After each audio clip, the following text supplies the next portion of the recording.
My patience is waning. Is this entertaining? My patience is waning. Is this entertaining?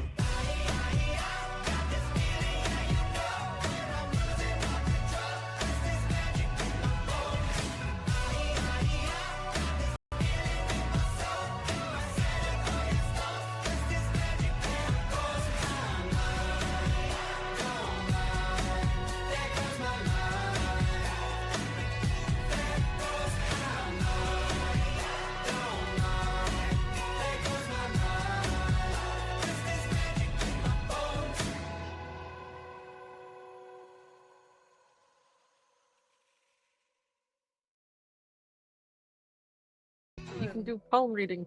Oh. Hello? No, wait, what? Palm reading? What? Okay.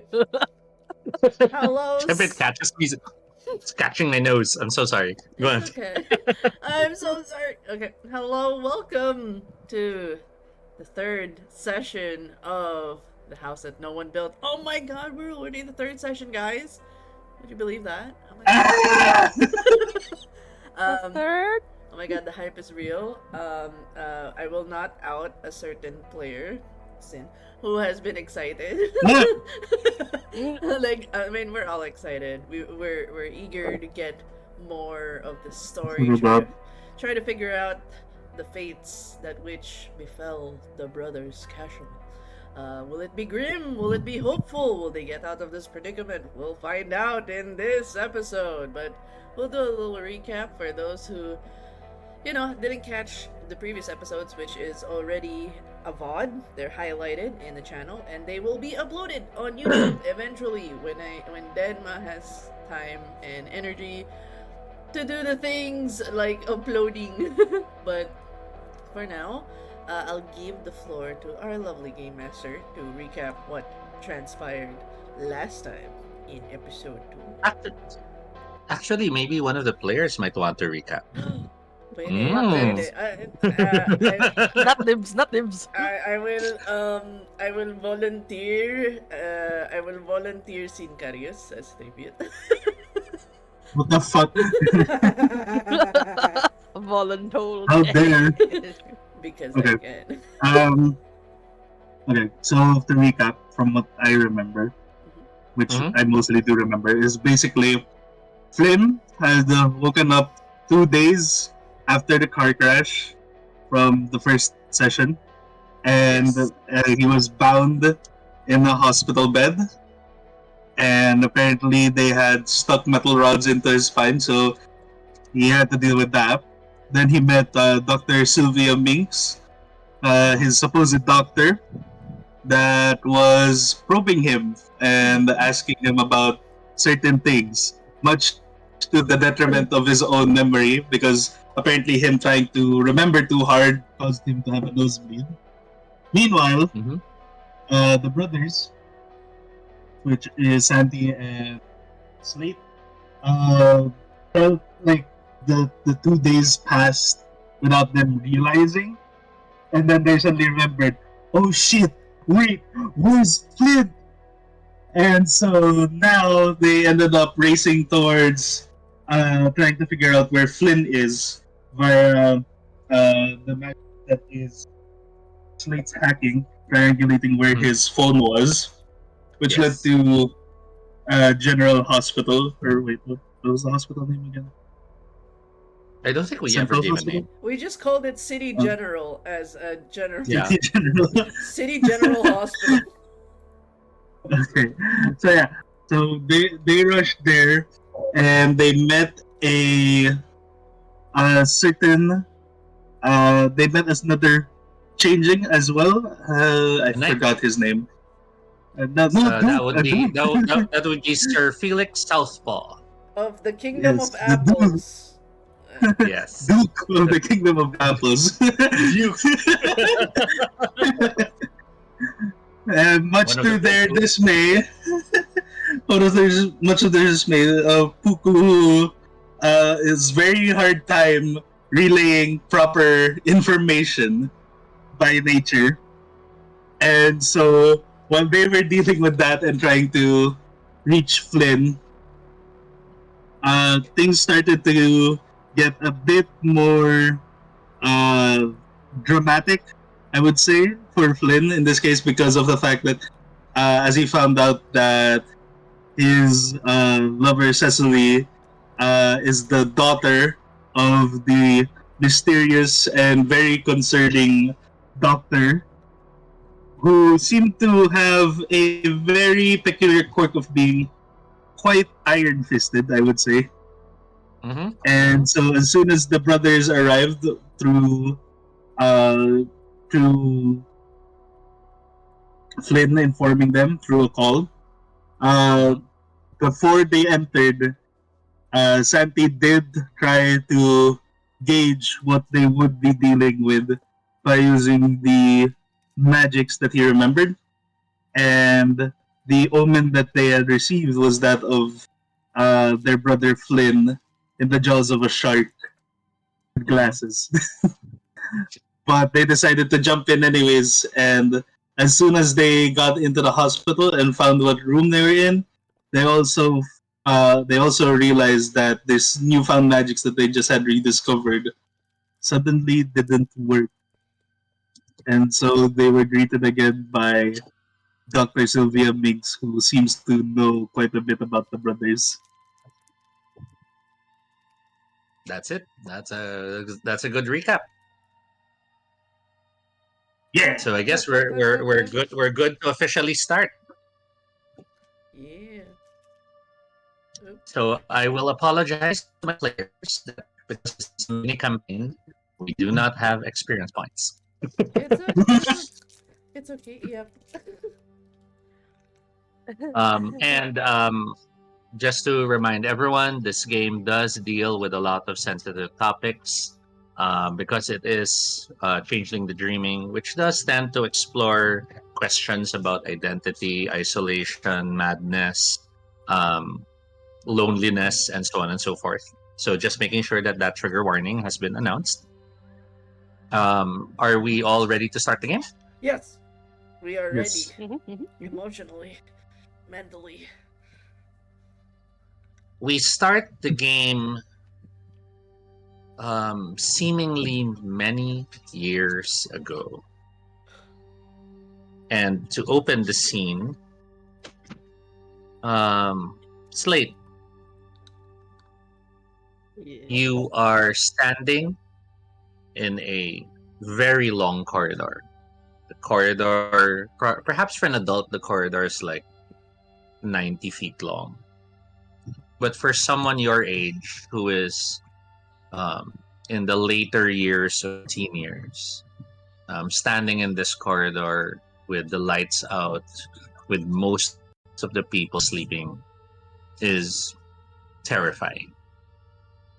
You woke up in the middle of the night and you realize you needed to use the bathroom, only to realize here in the orphanage, everyone else is asleep. And as you stood up and made your way to the hallway to make your way to the bathroom, you now find yourself facing the terribly long, dark corridor.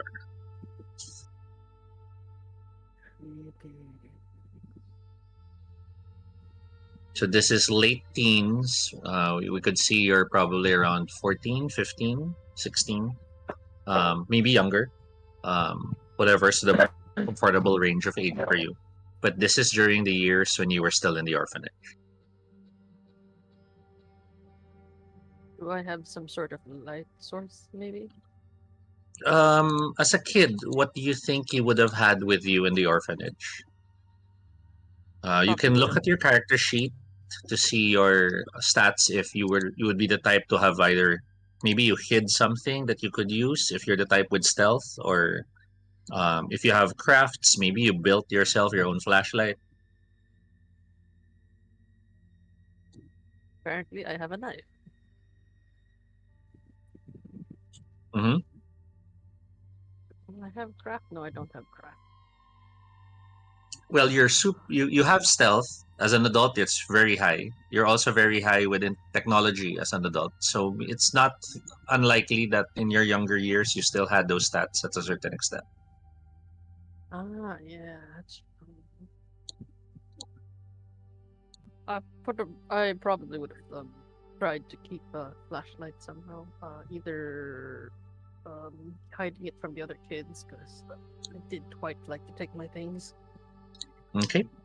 You pull out the flashlight from your hiding spot in the room. You twist it closed and um, you shake it a bit to try to charge the battery. You know how it is when batteries are weak, but sometimes if you shake it enough, it starts working again. The magic, right? Right. The light goes on, illuminating part of the corridor. The hallway of the corridor is filled with picture frames. You never Oh, liked looking at these paintings. You always felt like they were faces that would be staring at you, watching you. always watch. At the end of the long corridor, you see the door that's partially open. Um, the head of the orphanage would leave the bathroom light as the sole light open at night in order to make sure the bills don't go too high. So you're basically looking at a 90-foot long corridor, almost completely dark, save for moonlight coming from the windows, and the door in the distance is slightly ajar on your left. Well, on the far left. Hmm.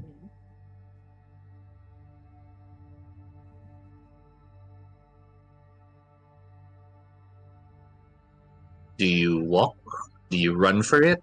Do you look for the ones who you consider so Uh, close that you see them as your family?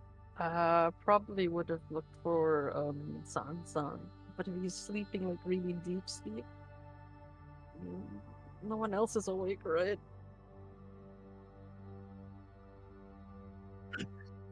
You check on Santi. I Yeah, would if not he's confirm like nor deny. sleeping, I You I look for I look for Flynn next. If you Flynn's hurry to also Santi's sleeping. room, and in Santi's room, um, the orphanage rooms are those large rooms that have like 6 to 8 beds in each room. Slipping into the room where Santi is staying, you could hear the snores of the other children who are deep asleep. You could see the window. The window is open. The curtains are drawn back and occasionally flutter with the wind blowing from the outside. Uh, the street light casting the strange shadows of tree branches into the room, almost like, you know, gnarly arms reaching for you from the ground. Um, Quick question. Would Santi be a lower bunk or upper bunk person? Uh, by be Take them, top or no, bottom. no. Am I a top or bottom? I know. No, definitely very accommodating. And it's like it's much easier to move about and have access if he's on the ground level. So he's definitely a bottom bunk. Okay. But Knowing that Santi bottom bunk. stays in the bottom bunk, you make your way to Santi's bed. Um, may I ask you to please make a dexterity stealth roll? And to represent that you are a kid at this point, all attribute rolls are one less die to a minimum of one, and all skill rolls are two less dots to a minimum of two. Dexterity and what again? Sorry. Stealth. So in your So case, that's your dex is three, six so dice. that's two. Your stealth is four, but as a kid, it will be reduced to two, so you'll only roll 4 dice. Four dice. Yeah, we're shafting the skills a bit to represent your younger. Oh, uh, 1-9, I guess. Double checking. 9, 4, 3, 4. There. So you have a 9, a 4, a 3, and a 4. You cross the floor and rush to the closest bed where you know your brother sleeps in, and you reach for your brother in hopes of waking him. Santi, are you there? Well, Denma? hello, I am here. Yes, Okay, there. I am. You are dreaming, Oh, and you are deep in your dream right now. In your dream,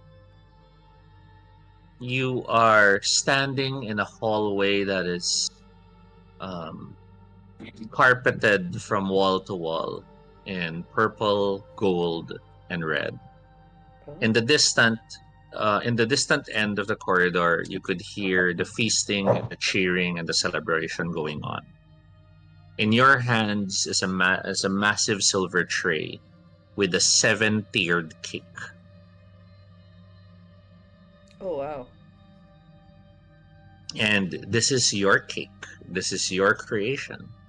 This is your gift to the king because today he is having a feast. Huh. There's a confused but impressed look at the 7 layer cake. I would declare that each layer would be a different kind of, cake. Like it'll be like red velvet, chocolate, chiffon, sponge. Oh, absolutely. Definitely different arrays, and each layer of it would be a different cream as well. From behind you in the doorway leading to the kitchen, um, another another stout fella peers out in an apron and with a chef's hat and looks at you. Mirage, what's taking you so long? Bring the cake to the dining hall. I'm sure the king's waiting for it. I immediately look at this person, give a nod, and on orders, I carry this huge cake out into the king, wherever the king may be. Like I would definitely make it a point to deliver it personally to the king's table. You hurry across the place, moving as quickly as you can on the velveted carpet. And as you near the archway, you see a familiar face waiting for you. Your eyes are trying to focus on the features of the face, but just as you're about to realize who it is, you hear your brother's voice.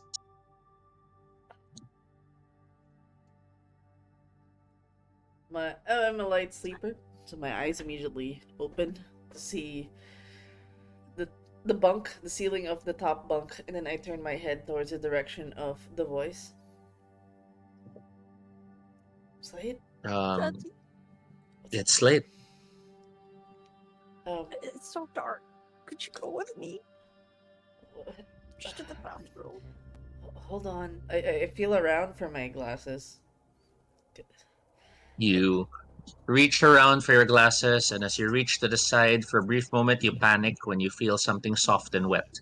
You withdraw your hand and look at it, and it's covered in icing. But then you blink a few times, and you must be still half asleep. There's nothing.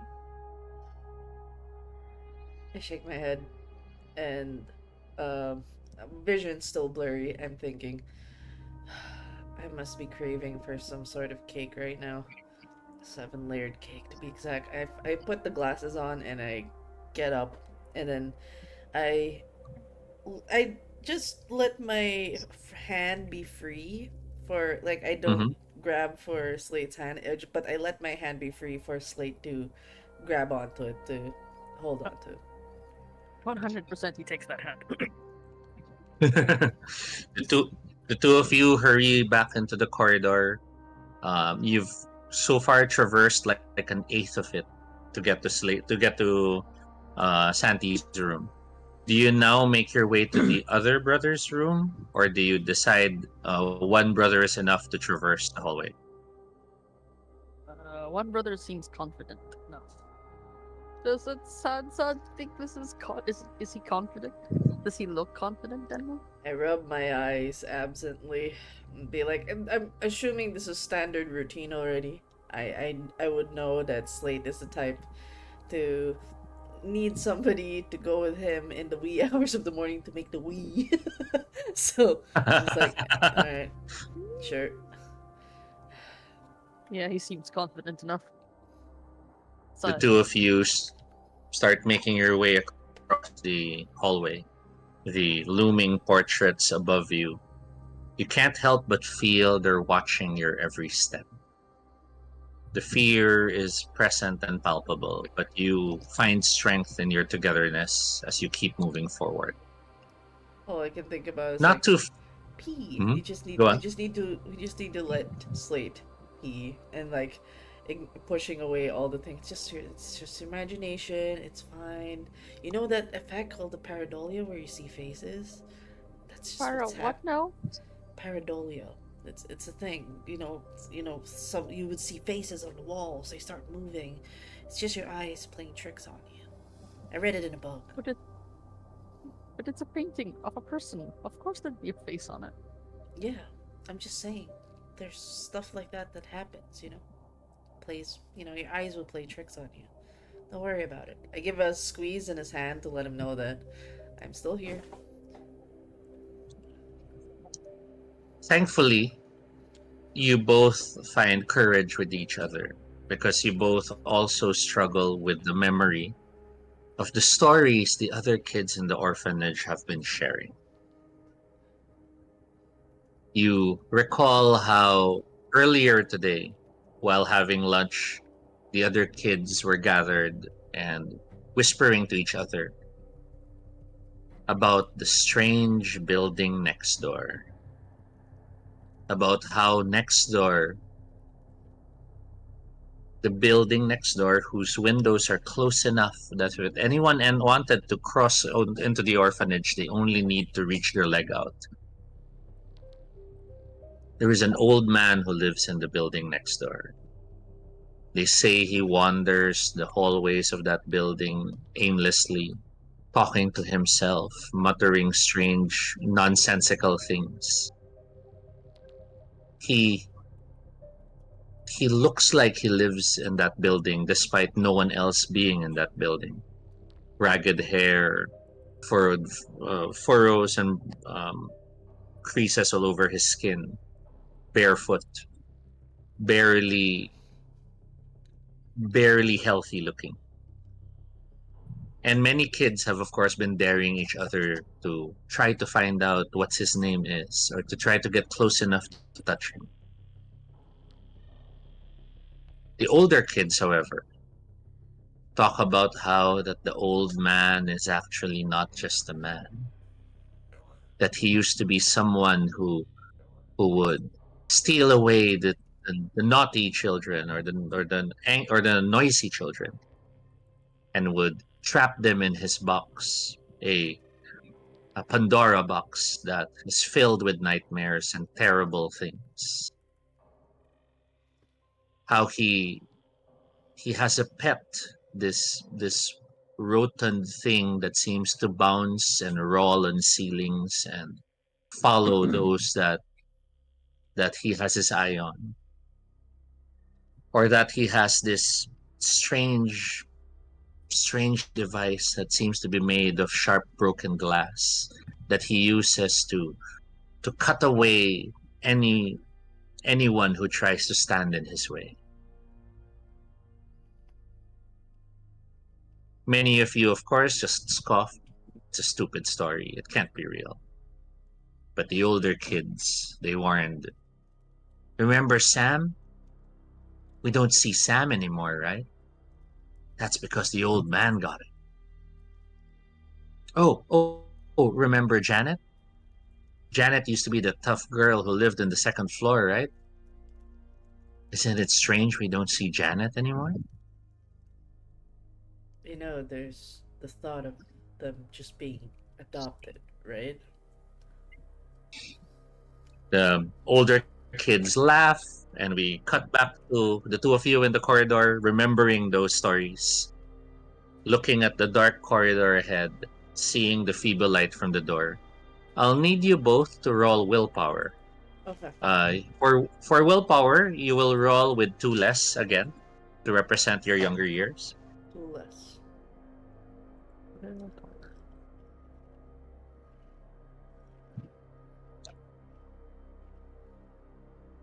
Trying to remember what my willpower is. 6. So we roll 6d10 like that?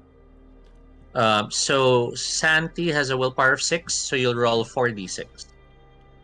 4d6. Slate has a 4d6? willpower of, yeah, that's 4d10. 4d10. Okay. Slate has a willpower of 4, so Slate will roll 2d10. 3 and 10. So Slate has a 10. Slate still finds courage from the presence of the brother. Santi. I'm moving stuff around. Mhm. Dice 4d10. I forgot how to roll. Oh, okay. Santi thankfully has an 8 and a 9, so the 1 still keeps 1 success. The two of you keep walking. You keep repeating in yourselves, they're just stories. They were probably just adopted. We're, we're fine. We're not gonna And as die. you reach as you reach the halfway point of the hallway, movement. No. I'm so Framed by glad. the shadow of the door, the light cast from the door of the bathroom, suddenly there is a figure standing.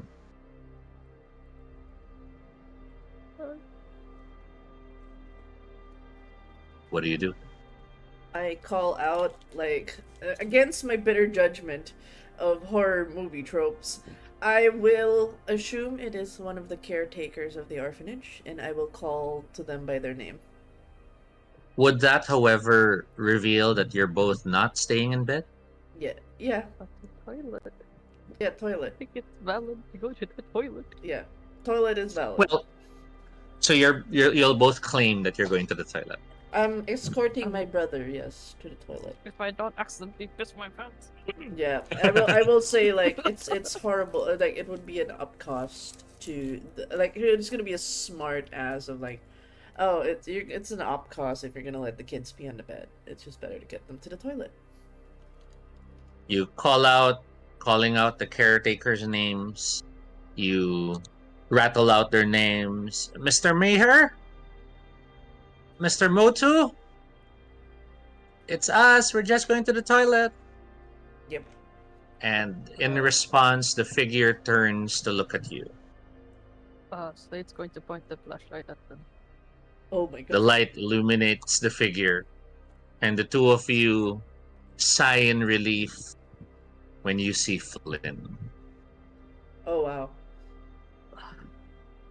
Flynn, The fuck you doing? even as a young boy, you were huge. Oh man. You do have that huge size merit after all. Mhm. So despite being a young teen, you have the build, well, at least in silhouette, that made you look like an adult standing at the doorway. And you turn to see your siblings down the hallway shining a flashlight on you. What are you doing? His immediate Flynn's immediate reaction is like to cover his eyes because he was already adjusted to the darkness. So the sudden Mhm. bright flashlight is just like blinding his eyes. Like, ah, watch where you're shining that thing. What are you doing up? You need to Oh, pee oh, too? sorry. What? No, I'm up because I was hearing weird stuff outside. Though seeing you two, I think that might explain it. Look, Slate needed to pee. I mean, you know how it is. It's either you or me bring him to the toilet.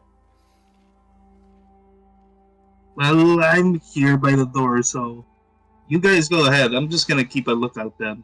Yeah. Now that we're here and I need to pee, goes to the toilet with Slate. Thankfully, the restroom is a restroom designed for multiple people. You know, Awesome. when you walk in, you have like The you have like three toilet cubicles, and then you have the sink and the mirror wall. Only the mirror wall is mostly cracked and broken in many areas.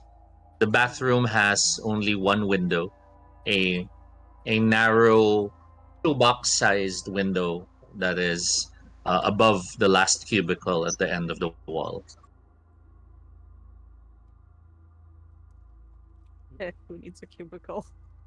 I will just You hurry in. Yeah, I just go straight to one of them. I go on, Slade, it's fine. I'm not looking. And as Okay. the two of you rush into your individual cubicles to pee, Flynn, Hmm. you're standing by the doorway, the dark hallway in front of you, the fluorescent light in the bathroom where you're standing in, every now and then flickering. Your eyes start to adjust to the darkness again. And that's when you realize there is someone else still in the hallway. Flynn squints a bit to like try and get a better read on the shape while looking. Is it like down the hallway? It's further down the hallway, past where you saw your brothers. Somewhat luminous because of the white clothing in the dark.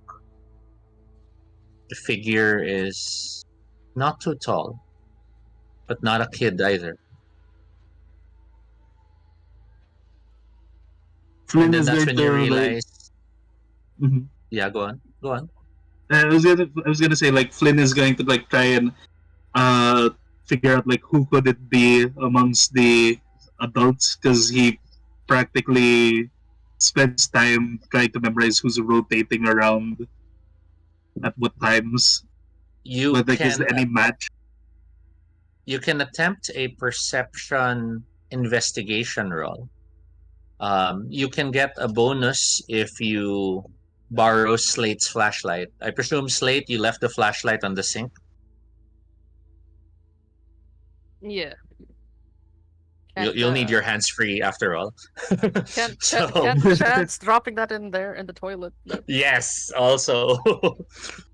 So do you grab the flashlight, Flynn, or do you just try to discern by staring? Uh, you know what? Flynn's going to try and grab the flashlight. You reach back in, grab the flashlight, and as you turn back to the hallway doorway to look out, the figure is already at the doorway. Oh shit. You almost scream and end up gasping in shock when you recognize the figure. The figure is the caretaker, Dr. Minx. Ah! Oh, I And think you get as a sounding yell in the bathroom too. and as you scream, Dr. Minx just stares at you, angry and stern that you are not in bed. But we stop the flashback there and we start a new scene. Oh my god. Why is it set up? Oh my goodness. It's okay. I'm good. I'm good. I'm just like I'd like to imagine like the transition back is just Flynn screaming still. We're back in the hospital room. God damn it. Then let's go with that. We open our new scene with Flynn screaming as you sit up in bed. And of course, as you sit up in bed, Cecily grabs hold of your arms. Flynn, calm down. You're having a nightmare.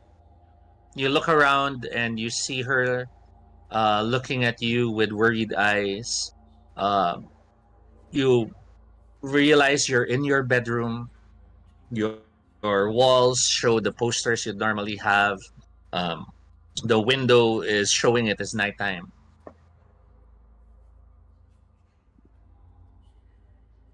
Are you Wait, right? You just had a nightmare. Flynn, Flynn looks around immediately and thinks, like, wait, where are we? She holds you and tries to help you to sit up. And as you sit up on the bed, how would Flynn sleep typically at home? Is he a boxers type of guy? Is he a full pajama guy? Is he a wife beater in shorts? Flynn is definitely going to be, uh, Flynn is definitely going to be just boxers only, but usually he would, in this case, considering that he has to be around his brothers, he usually at least puts on wife beater and shorts. Okay. Well, today you're in boxers. Your wife beater is probably on a chair nearby in case you leave the room. And as you stare at your companion, she of course has grabbed the blanket itself to try to wipe your face a bit. Are you okay? You seem to have had a really bad nightmare. You grabbed my shoulder and you were screaming. He he looks at his hand to see like if he's grabbing too tightly, and then he lets go slightly before looking around again, like to reassess if he's in his room or like if what he's seeing is correct. Yes, it's your room. Yes, it is your bed. No, you do not have iron things on your back. No, this is not a hospital.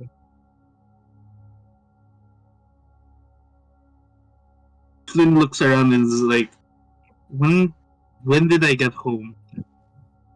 She looks at you. Oh gosh, you're kind of burning up. She stands up. I'll get you some water.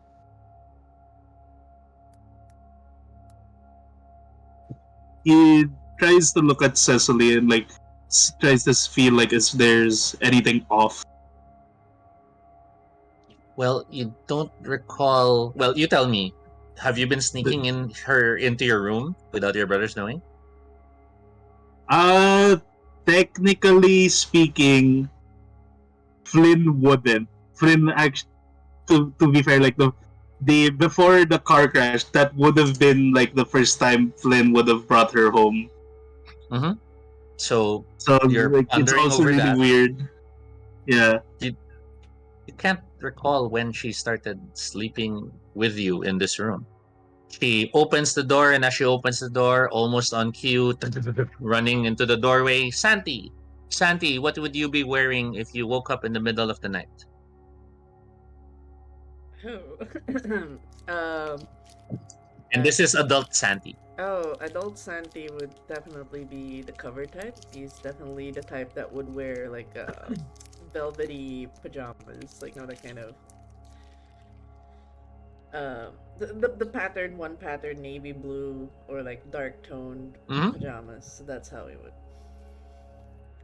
Does You've he have a run to hat? the doorway, waking to the sound of your brother screaming.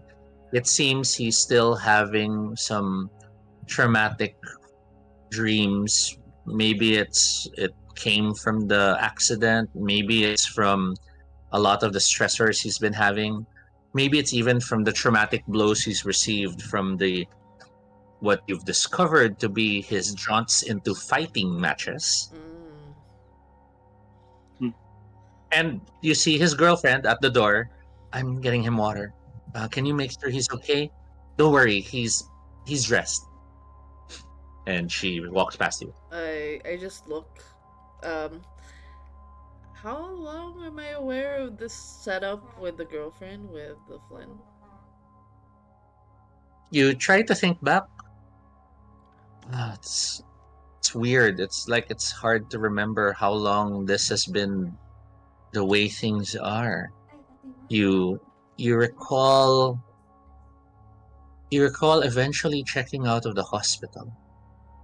You recall the bill actually not being that bad, and you recall Dr. Mink smiling and telling you all we're practically family. Oh. And you recall on the ride home, Flynn looking at Cecily and popping the question. And she, of course, suddenly hugging him and kissing him. Yes, of course.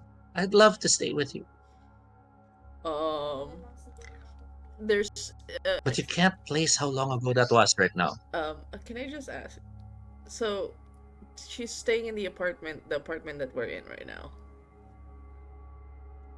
You stop at the doorway and look around, and you see the apartment that you share with your brothers. There are these little nods of things that a fourth person would have added. Oh, okay. I'm having bad juju. I'm having bad juju. Is there a way for me to like roll like something ain't right? Like Santi being the paranoid person that he is, being on top of things, he might like this ain't Um, like he would give that look to Flynn of like uh, yes, absolutely.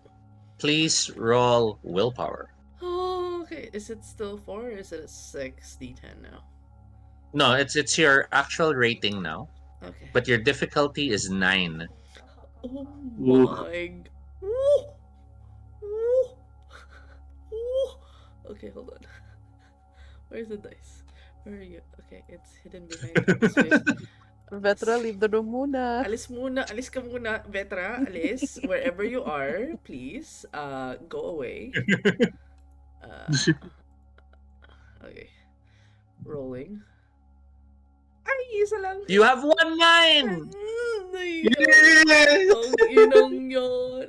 Okay. with your 1 9. You have a very brief moment of remembering standing in the hospital room. Dr. Minks looking at you and muttering, "Oh, how nice. It's all of you. It's so good to see you again." And as you were about to raise a hand towards her to say something, she raises a hand in front of you and says, "Aren't we all just one lovely family?" And for some reason, from that moment, that's where you remember the blackout of memory starting. I look at Flynn. There's like this look of like the look that Santi would have of like shits. There's like shit. There's it's bad. It's bad. Like I look at Flynn. Sys- yeah. System consideration. Um, Santi has an inkling something is up. However, each time you wish to speak about it, you must roll willpower again. Okay, it's just the face. It's just the expression on the face. He's not talking yet. Yeah. Yes. So But I parang whenever you try to enunciate it or communicate it, a willpower roll is needed. If it's internal confusion, that's fine. okay, but if it's addressed on the face, like it's usually like a troubled look. Is that a nonverbal communication or a... It's acceptable for enough. It's acceptable enough because it's not a direct communication. Okay. I look at Flynn, and I'm just like, how are you feeling? Flynn notices the face, but like before that, he answers the question by saying like, "I feel like I've just woken up from a nightmare, but also at the same time, it feels like I still haven't fully woken up." He says like with a raised brow as he looks around, like, "When did we get home? Hmm. What's going on?" Are you trying to remember as well, Flynn? Yes. Roll willpower, difficulty 9. I will first. I And believe while you. you're rolling, Yes. Santi, Yes. um, you are staring at your brother, and Mm-hmm. since you recall enough to the point when you were about to confront Minx, Mm-hmm. you recall your brother has a shattered spine. Yeah. And as you're looking at him now able to sit up, there is this deep, faint fear. What if, what if saying more forces him back to that state? It's an illogical fear, but for some reason you feel desperately afraid of that. Oh. It means so Okay, much I'll pain. let you. I'll let you internalize that. Okay. Flynn, how's your roll? I have a 9. You recall your brother screaming, pointing at Minx, but then Minx raising her hand. Aren't we just a lovely family? And as you see this happening, what did Flynn do back in that moment in the hospital when you were still shattered?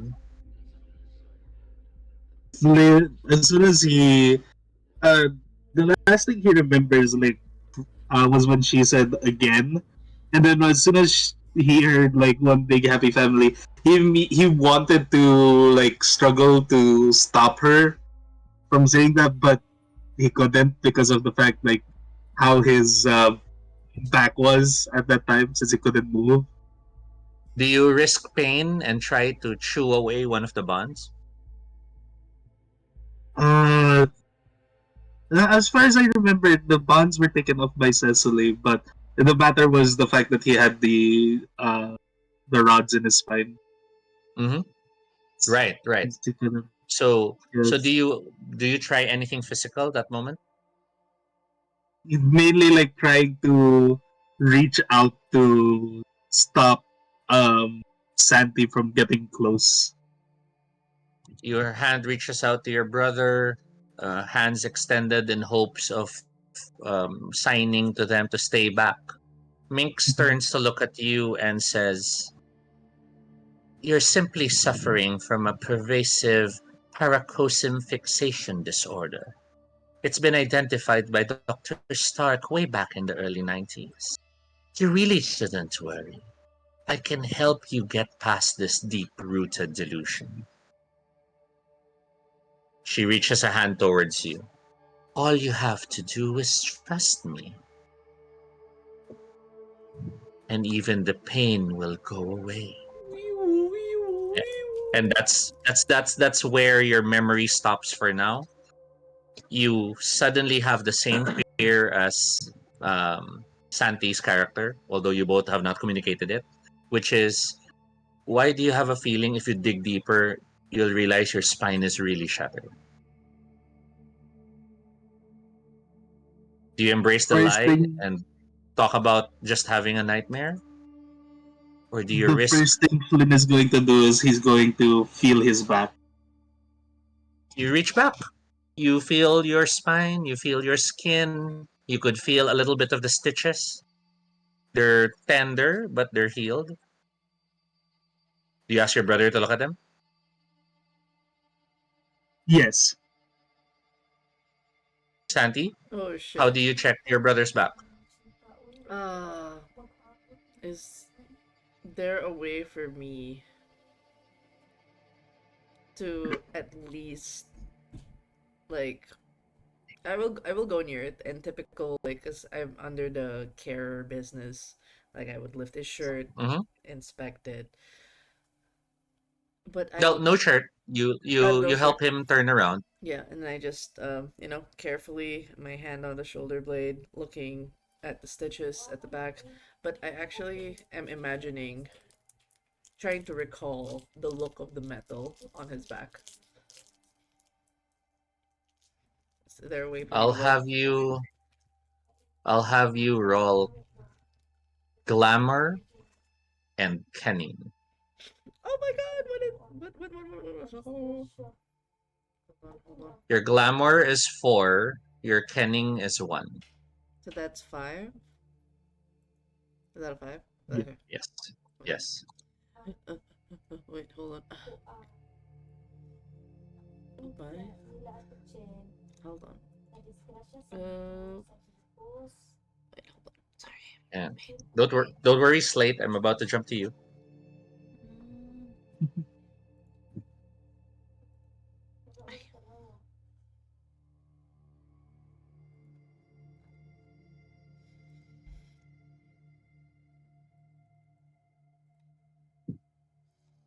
And we have no 9 and a 1. Oh, The pain. Uh, Santi, please mark that you have gained 1 banality. Oh no! the Of first course. banality. No. As you inspect the back, your hand checks and sees the scars. You're in your mind trying to remember the bars, the operation, but then it just snaps and you are thinking, "Oh, thank God it's healing well. This could have been so much worse." So banality is in the upper right corner of the sheet. It might be covered by the pop-up right now. Oh. You'll Curious. have to okay that pop-up. There. It's further up. You'll have to scroll to the right. There you go. There. Correct. Increase it by 1. Know that in the system, if ever your current reaches the same value as your permanent jumps up by 1. Okay. Okay. So you're thankful your brother's okay. He's healed well. Yeah, that has been some time since that hospital. It's so nice that you're one happy family together. And with that, we'll cut now to Slate. Slate, Yeah. Yeah. you are awake in the basement that is your room. And for the last few days, you have noticed the house is wrong. It's a curse of being gifted with extrasensory perceptions.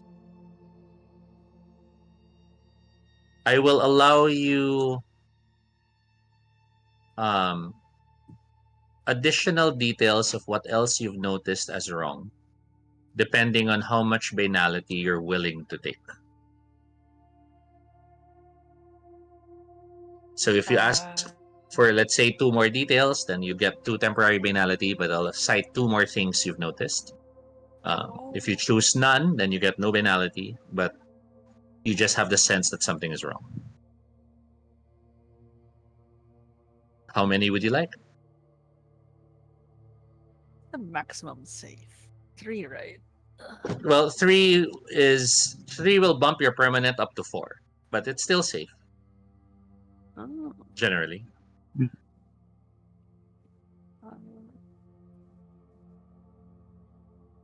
I'd probably take a 1 for now. Just one.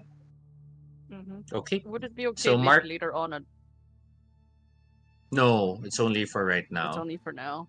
Oh. Yes. This also represents like in the last few days you've been noticing things. So it's sort of like a downtime system. Oh, okay. I'll take 2 then. Okay. So the two other things you've noticed that the others seem to have completely failed to notice. One, your brothers have adopted this cat that has been scratching at the door. They don't seem to remember that you all were fascinated at the fact that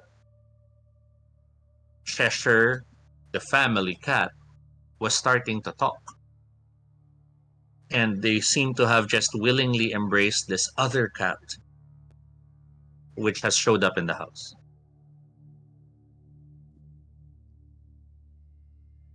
Two, when you try to remember back, when you try to recall more about the talking cat, when you have these vague recollections of being able to do strange things with your flexibility or this odd memory of using your tongue to snatch something on the table, it hurts your head. And when you forced yourself to try to remember at one point, it led to your nose bleeding. It led to you physically feeling sick.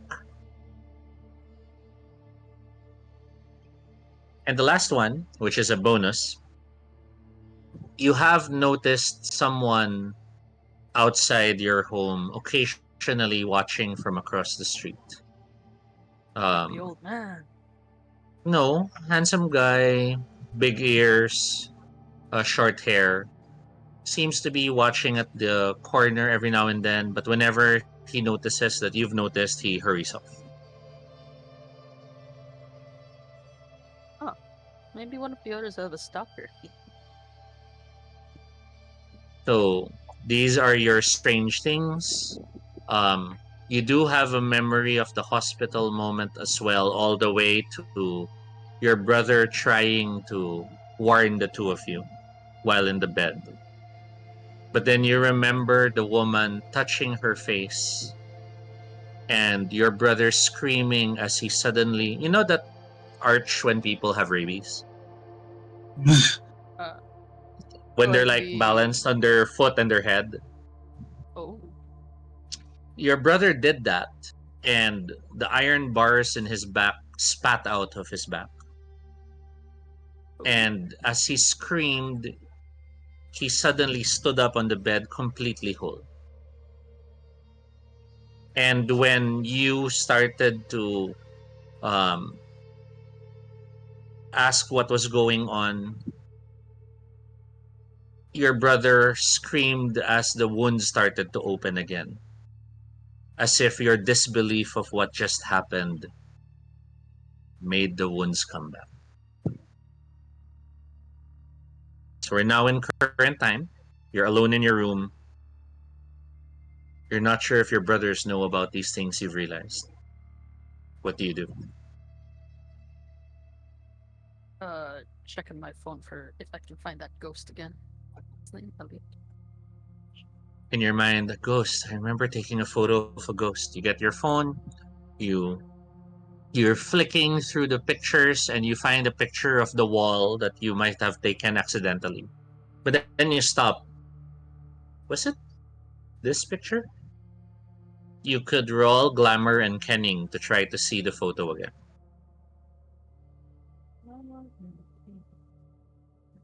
I have one, two,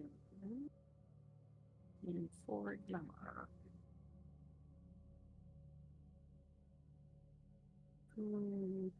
6, 9, 8, 9, 6. Your eyes narrow. You see the ghost appearing in the photograph as if it was reverse erased with a cloud tool. And as your eyes widen to see the ghost child looking in the photo shocked, you realize you feel heavy, you feel dizzy. Take one bruised level of damage as your nose starts bleeding. How does that happen? Like, where do you put that? You just put that You have your health levels mark real. You click one of the tick boxes. Ah. There you go. So in the world of darkness, everyone has health levels. You can take damage in a chimerical way, which is normally the Fey type of damage, and then there's real damage, which affects your body. You'll notice some of your levels have a negative number associated to them. That's a penalty to all dice rolls the moment you have check marks alongside those areas. So if ever any of you get crippled, for example, that's -5 dice in all your rolls. Okay. Nosebleed, wiping it, you realize you've smeared the blood on your wrist, and for a brief moment, you almost impossibly twist your wrist the opposite direction it normally should twist to look if the blood spread, and it surprises you.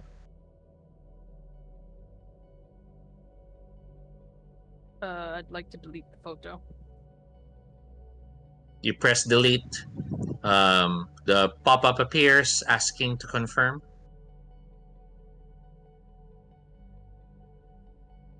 Confirming. You that press I've deleted it. confirm, and as you press the confirmation button to delete the photo, the headache immediately disappears. You can remove your real health damage.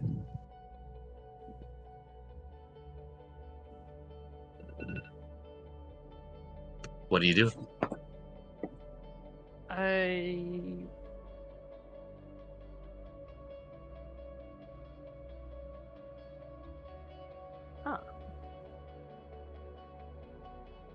I take to my computer and perhaps start maybe looking up weird headache and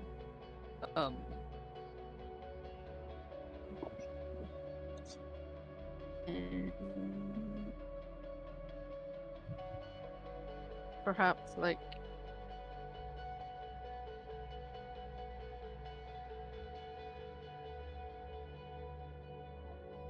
Go on. Slate takes to the computer hoping to do research about the sudden headaches. You could enter what the good Dr. Mink stated as to what your brother was suffering, and see if it's related to that. Yes, I would like to do that. I although forgot what the word was. No problem. You find yourself thinking back about the condition that your brother supposedly has. A new memory surfaces easily, and you see Dr. Mink talking to three of you in your house's very living room, as she tells you, well, it's actually quite a common condition, and it's not uncanny for families to end up infecting each other with it. The pervasive paracosm fixation disorder is a diagnosis that we have seen quite common when deeply rooted delusions start manifesting in a group manifestation of mania. For most patients, it leads to a regimen of electroshock therapy, high dose antipsychotic drugs. But I believe with your family, I can aid you with simple therapies to help you find the normality back. You have faint memories of numerous sessions with Dr. Mink's group sessions with the family as she tries to explain away these strange delusions you all have.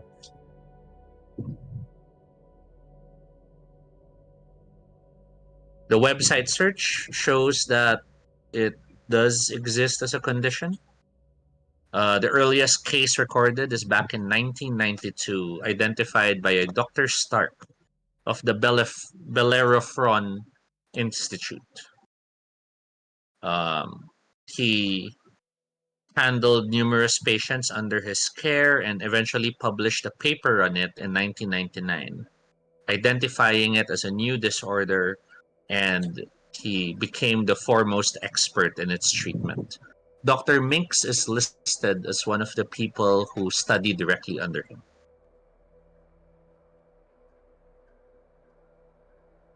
Makes sense for fascination then. Uh, Good thing the doctor was there to find the condition that your family was in, right?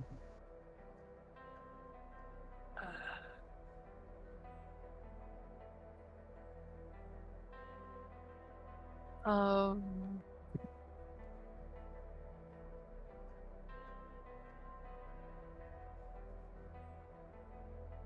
Would you like some time to think? I can jump to the others first. sure. Sorry? Yes, please. Okay. Jumping back to the siblings currently in the bedroom of Flynn. Mm-hmm. Your girl has returned with a pitcher and a glass, and she looks at you, Santi. Is he okay? Yeah, He kind of grabbed me a bit hard earlier. yeah, he's doing okay. Denma? Wait, oh shit. He's doing okay. Didma? Sorry, I realized I forgot to unmute in Discord. Sorry. I'm gonna use inside cam because my roommate is about to sleep. Just Santi Marles tells her that yeah, he's alright. I think it's just the pain from, you know, it's doing all kinds of things to his nerves. Well, he is due for his pain medication. Maybe we should take it with the other medication that my mother recommended for all of you. Wait, how long have you known him? She looks at you. I've been staying with you for a few months now. How long have you known him? Santi, Santi, this isn't good. If you're having those memory gaps again, you have to take your medication.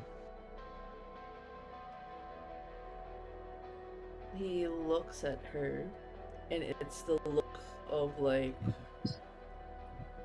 Does he remember that it was the first time he encountered this girl, like, um, that in the Inkling, or is there, because like, it's big bro mode. He, no, Mm-hmm. no offense to Flynn, I don't approve of this hoe.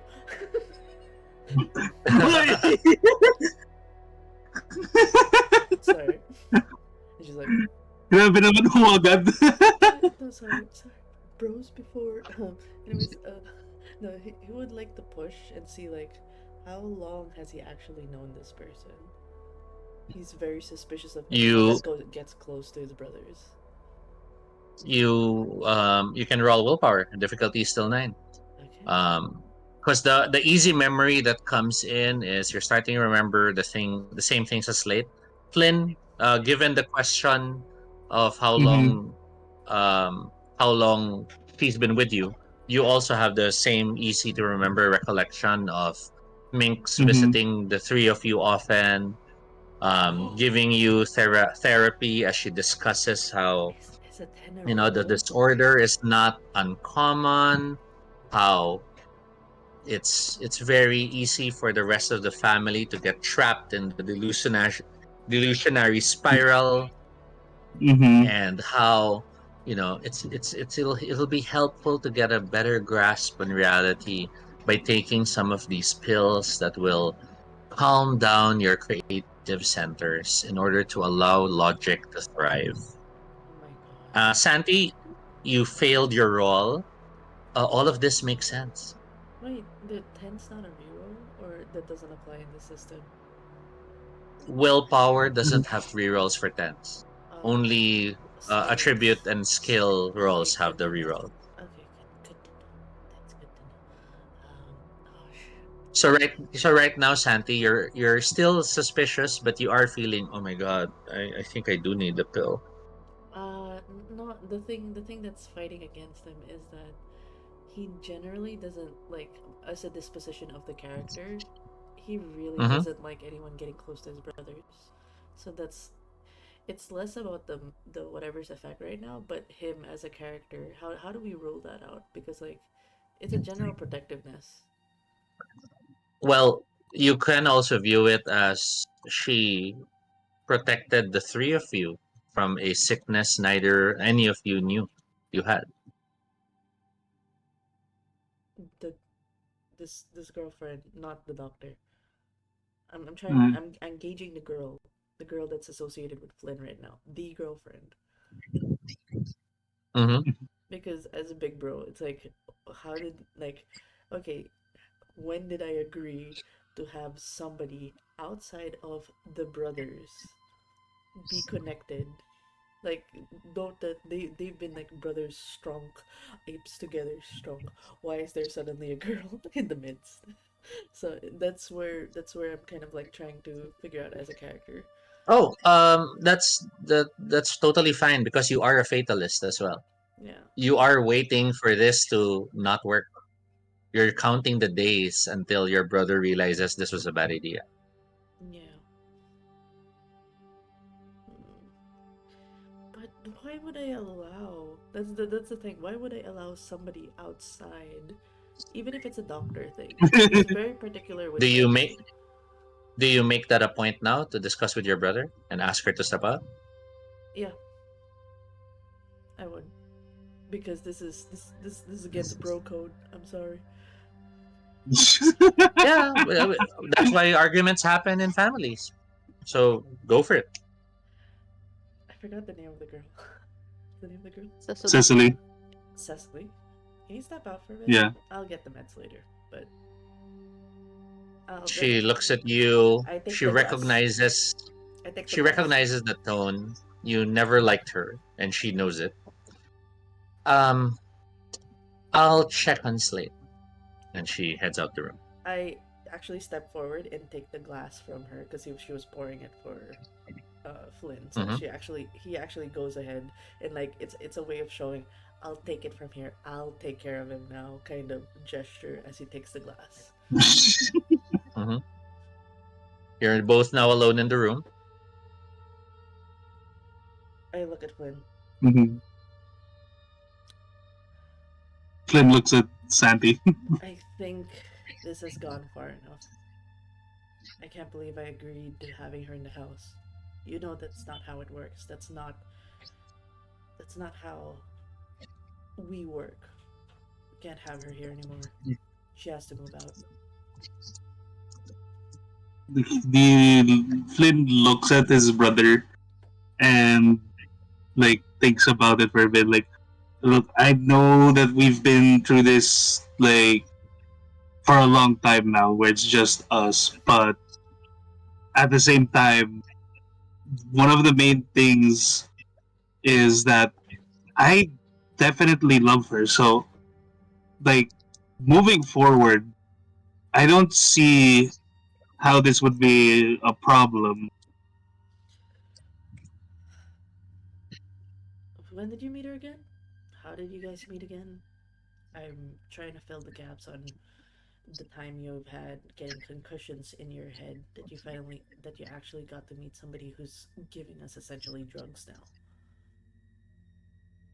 He thinks back a bit and is like, I mean, I've known her for a while, for a long while now. It's just that I never told you guys because You know of what? this exact situation. But He immediately cuts off Flynn and goes, "One rule we've had: we don't have secrets.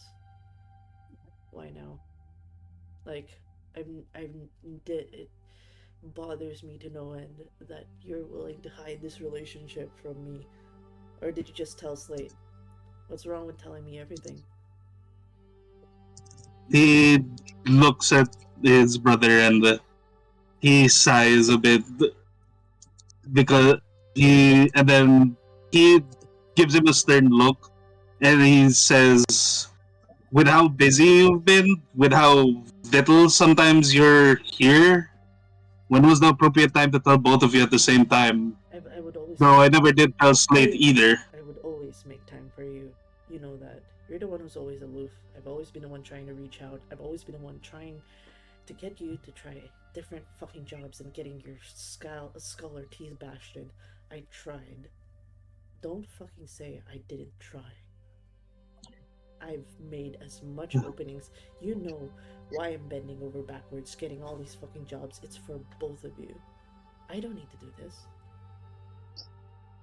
I've always made it a point that my life is about both of you. So don't tell me that because I'm fucking busy or I'm doing multiple jobs, you can't find the time of day to tell me why this bitch is in our home. Flynn winces at him mentioning that before he looks at him a bit angry this time, saying like, okay, first off, don't call her a bitch. Second off, for one thing, another reason why I wasn't sure how to tell you yet is because I was trying to figure out how exactly I would explain and try to add to the fact that if you would remember, she's blind.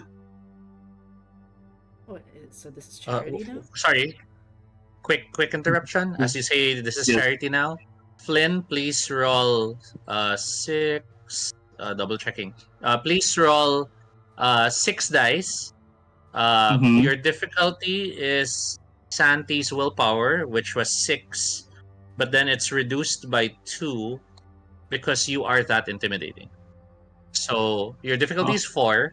Roll 6 dice, and if you get successes, Mars, you'll have to consider role playing it further, but feeling the intimidation that Flynn is angry by what you said, Okay, yeah. because how many the red six? capness is still there. Okay. Sure, sure. Yeah. I just want to make sure that that still that's taken into account in this Okay, conversation. Okay. so I'm rolling six. Your difficulty was 4. You have a 5, a 6, a 5, a 10, and a 1. You have a reroll, so roll one more die. So how many am I rolling again? You Uh, rolled 6. You rolled 6, but one of them is a 10, so you get an extra die to roll. It explodes basically. So that's roll one more Denmark die. for that's Denmark rolling. I'm sorry. I was looking at the wrong list. Okay, roll 6 for now. Uh, okay. There. So you have a 7, a 10, a 5. 1 subtract, so that's 3 so far, but roll one more die because you have a 10. Okay. A 9. So that's 4 successes. Okay. Denma, it's tremendously intimidating. Okay. You know you've crossed a line in something you said. You can still role play Sure. the scene. Just keep in mind that's part of the Okay. character's effect on you. Okay. Continue. He, of course, him immediately going for the civil route. It's like, I'm sorry, I shouldn't have called her that. It's just, I just don't want you to keep. I just don't want you to choose outside of family. Like, you have to remember, like, where you came from, who was there when you were just when we were in the rock bottom. I just She might have pulled you out of the dark place. She might have been there for you for a lot of things. But I just hope you don't forget who was there first. And then he kind of pauses for a bit and goes, you know what? I think it's high time you get your own place with her. I think it's only fair you have your own life. I'll still support you from afar, but at least you get to. We can be civil. I would like for us to live at least and meet up where we're both happy to see each other, not in the same roof and miserable and feeling contempt. So I think you should move out.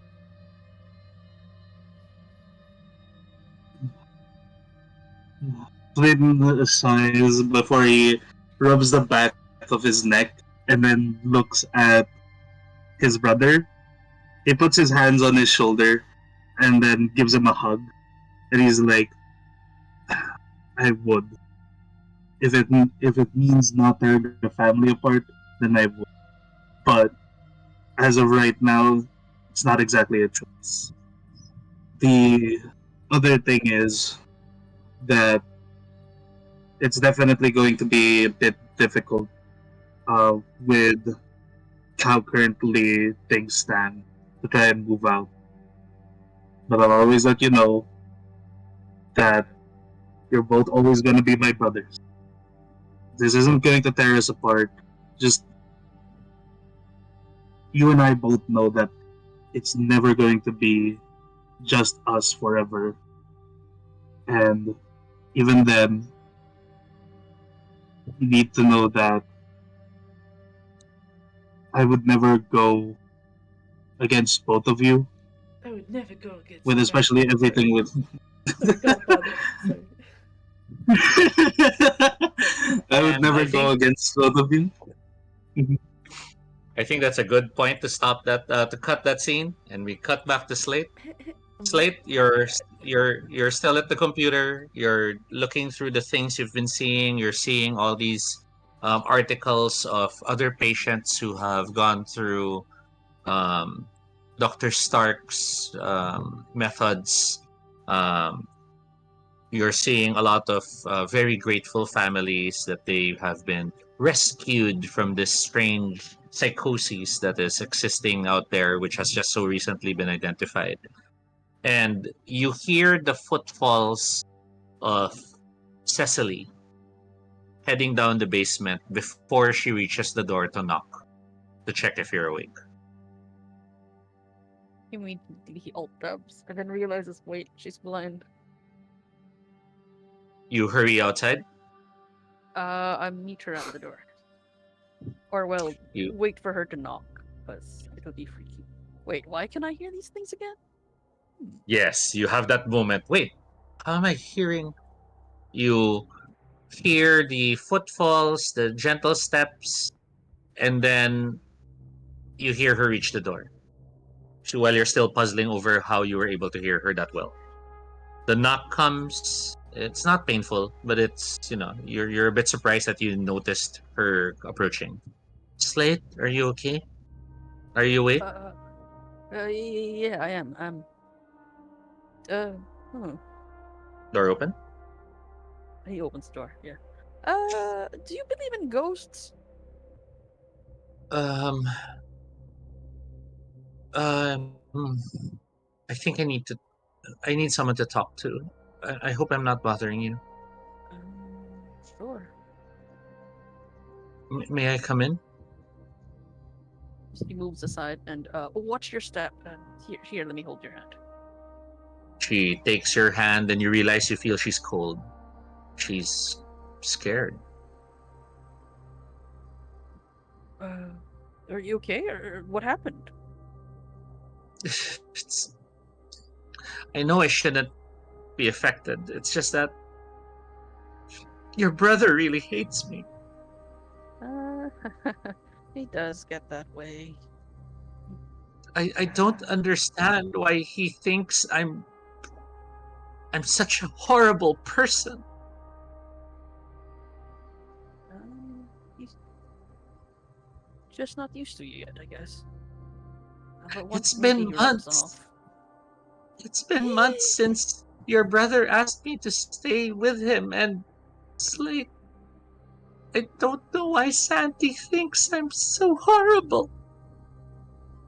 Uh, he's just really not used to people outside of the family. Here, You why know, don't you it's sit not down here? often. It's not often I'm. It's not often I'm happy I can't see, but God knows I'm so happy I can't see his face. Hearing how he talks to me, I can only imagine the way he stares at me.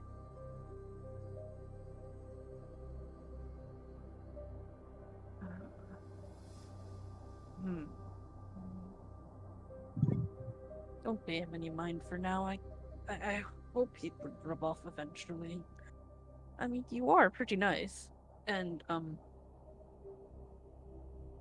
you do make Flynn pretty happy. While he's doing this, can he be trying to uh trying to what do you call this?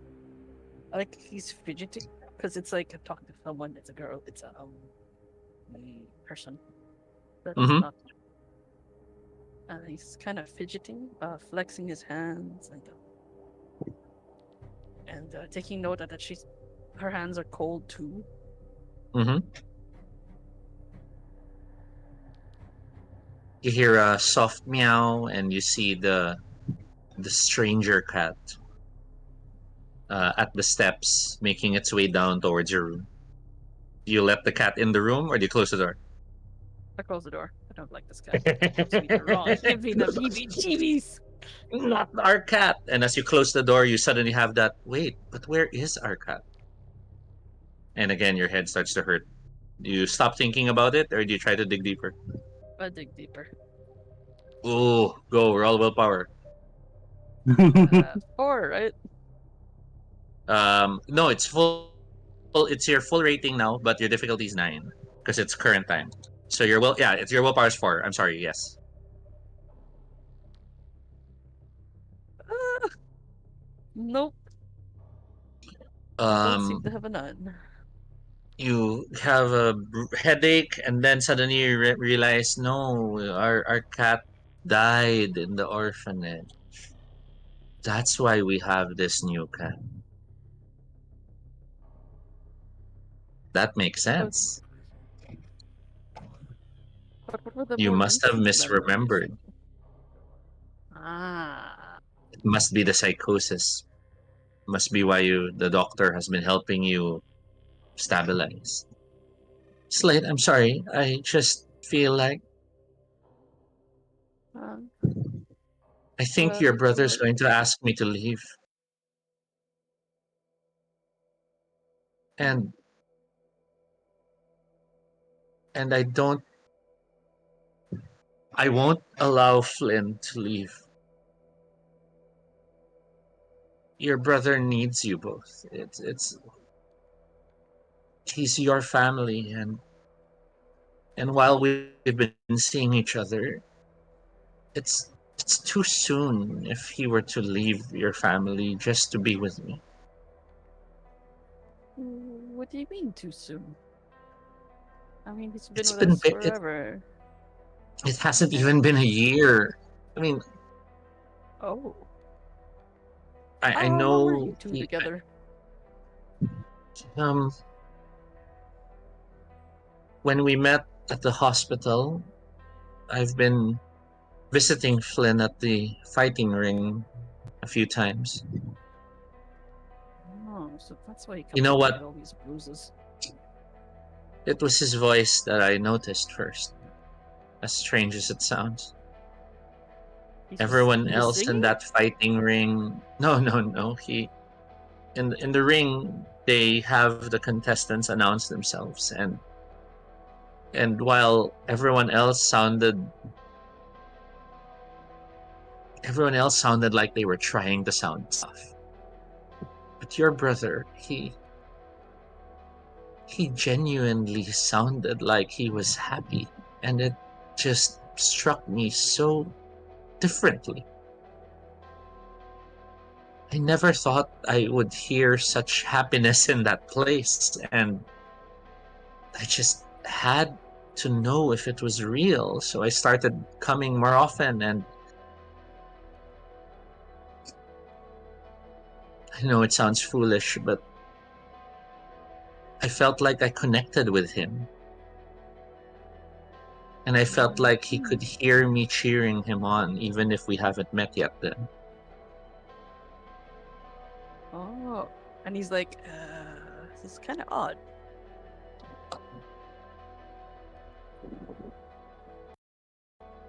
Ah.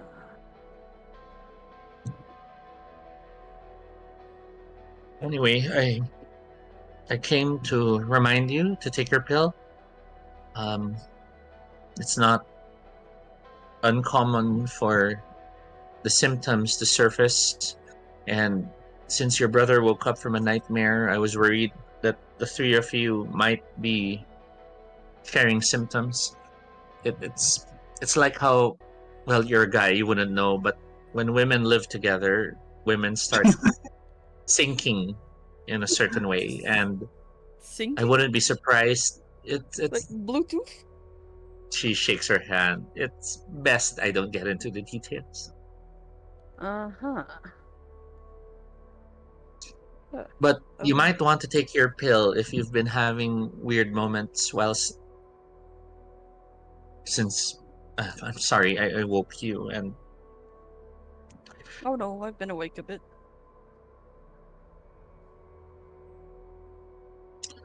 Uh, yeah, don't worry. I'll take my pills. He's not. do you really think Santi doesn't hate me? I think he just needs more time to warm up to your presence. We've known each other since since as far back as I can remember. She So, turns towards you because she's not looking at you, right? But she turns towards you a bit surprised. But I thought you're brothers. yeah, we, we sort of are. I don't understand. We're all. I can't say we're all adopted. No one did adopt us. Wait, Uh, you were orphans? uh, yeah. He didn't tell you? And she is now facing, not staring at you. We cut to scene number 3, flashback number 2 in today's session. Slate, we continue with you. You are in the orphanage playground. It is a empty lot at the back of the orphanage building. There is a wooden fence that covers two sides of this empty lot. The third side is, of course, the orphanage house, and the fourth side is a metal chicken wire fence. Because Uh-huh. past the metal chicken wire fence, is the house that everyone is afraid of. The house with the old man. How tall are these wooden fences? The wooden fences on the opposite side, they're like for an adult they'd be like chest high. So for the Ah, kids, it's a little bit past your eyesight. The chicken wire fence, however, separating the orphanage from the other building, it's that chicken wire thing so you can see through it, even if it's a mm-hmm. tall fence. Yeah. Okay. Where would you be in the playground? Would you be on the swing, on the sandbox, on the merry-go-round thingy? Under a tree. Yeah, Doing under what? a tree. Probably looking for the ants. Or You like some kind are of insects. following. You're following a line of ants that fascinate you because they seem to stop whenever you reach for them, and then when you pull your finger away, they start walking again. When a soft voice asks from nearby, "Hi, are is it okay if I join you?" I'm gonna turn back and be like, "Who's this?" Turning, you see her white dress. The skirt is knee high. Um, Sleeves to elbows. Um, Almost Victorian in the sense of it's a high collar.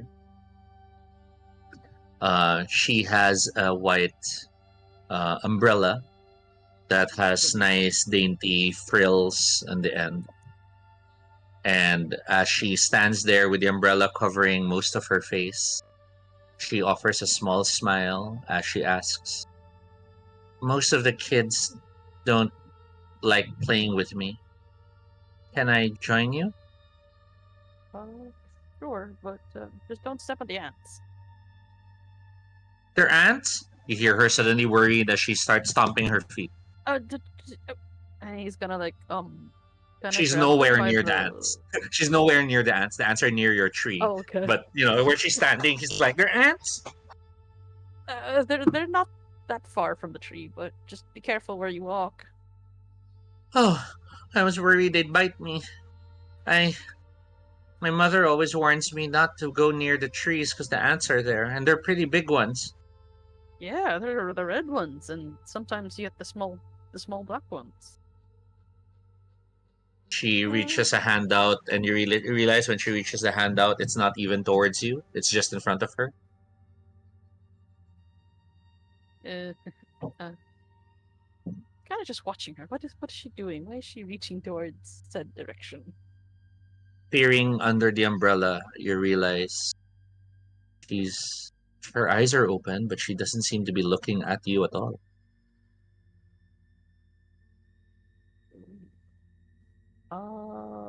What are you pointing at?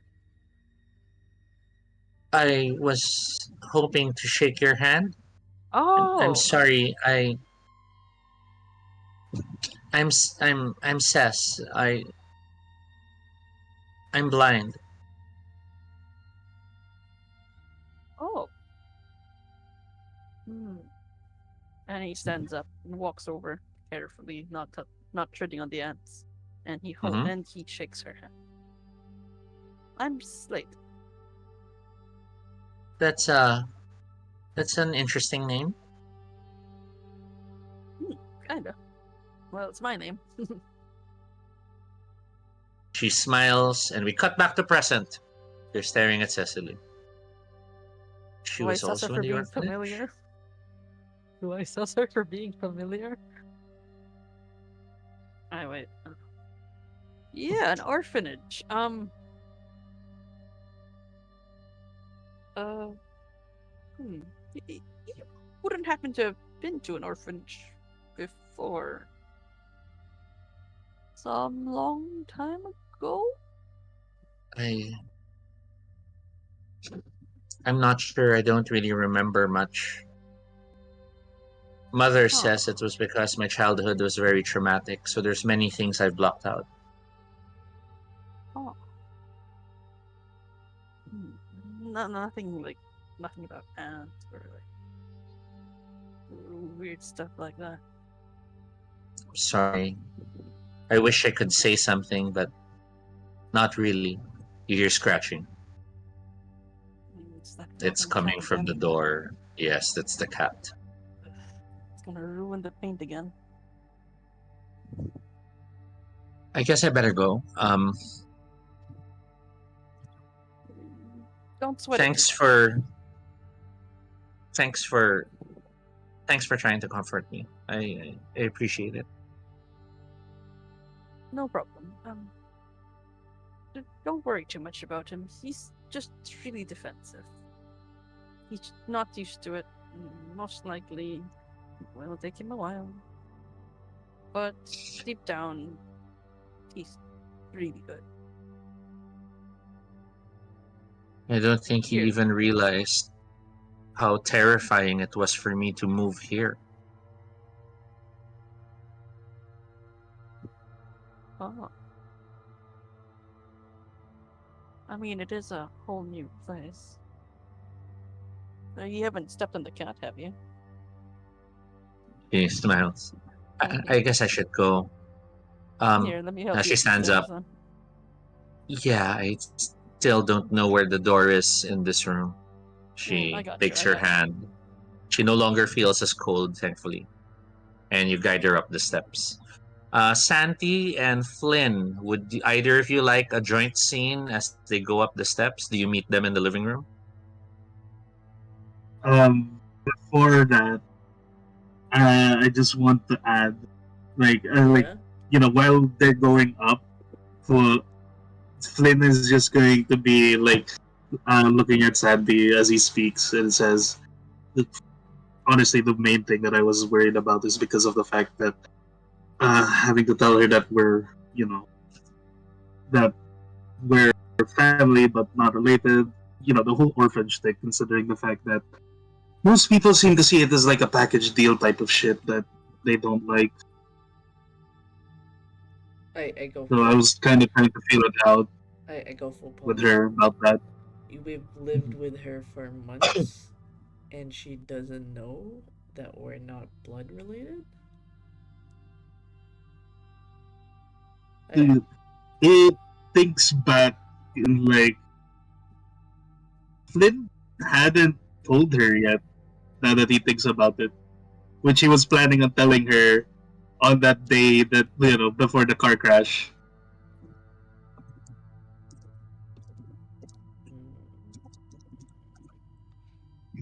And then now Flynn is pondering huh, wait, has she not noticed that yet?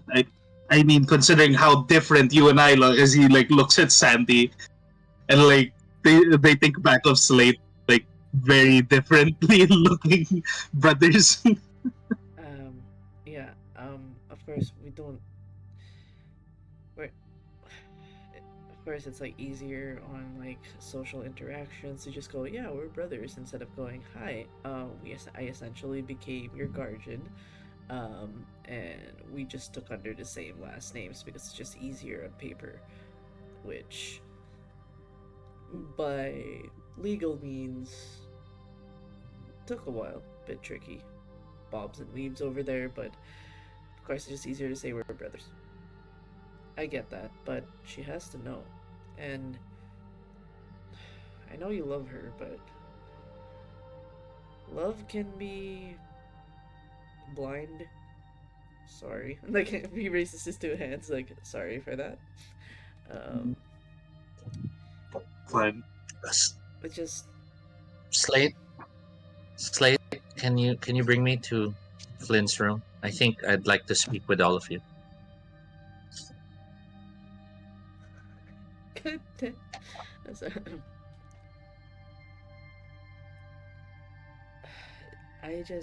I think she should know the truth.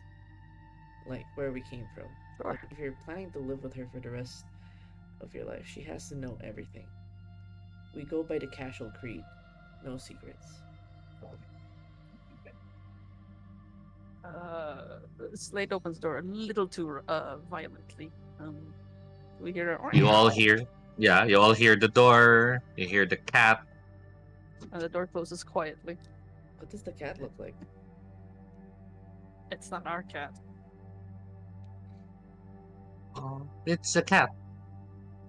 No, but is it a tabby? It's a cat. Does a cat look like it's a cat? No, I mean, is it a black cat? Is it a tabby? Is it? Are we just perceiving cat? Is it the literal text that's just cat? Oh no. It's a cat. It's just that it's nothing like Cheshire, but it's a cat. Okay.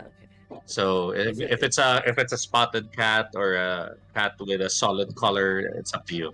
But it's just it's a typical cat. Cat. Okay. Not a cat. I It doesn't I matter. Santi Flynn, I I have an announcement to make. Please don't tell me you're Uh, pregnant. She squeezes your hand, Slate. uh, he's looking at his hand. He's like, I'm being squeezed. Does this mean Can you let something? go of Slade, please? He's very sensitive, particularly with his hands. It's fine. She still doesn't know the layout anyway. She lets go of your hand, Slate, and whispers, "See." She's overly And then she protective. turns to He face whispers where that. Santi is standing, based on the voice. I'm clearly unwelcome, but I won't allow you to leave with me, Flynn. Hi. Dramatic. Sorry. Oh my god. They're they're your family, and maybe, actually, no, it's not even a maybe. It was too soon for me to move into this house.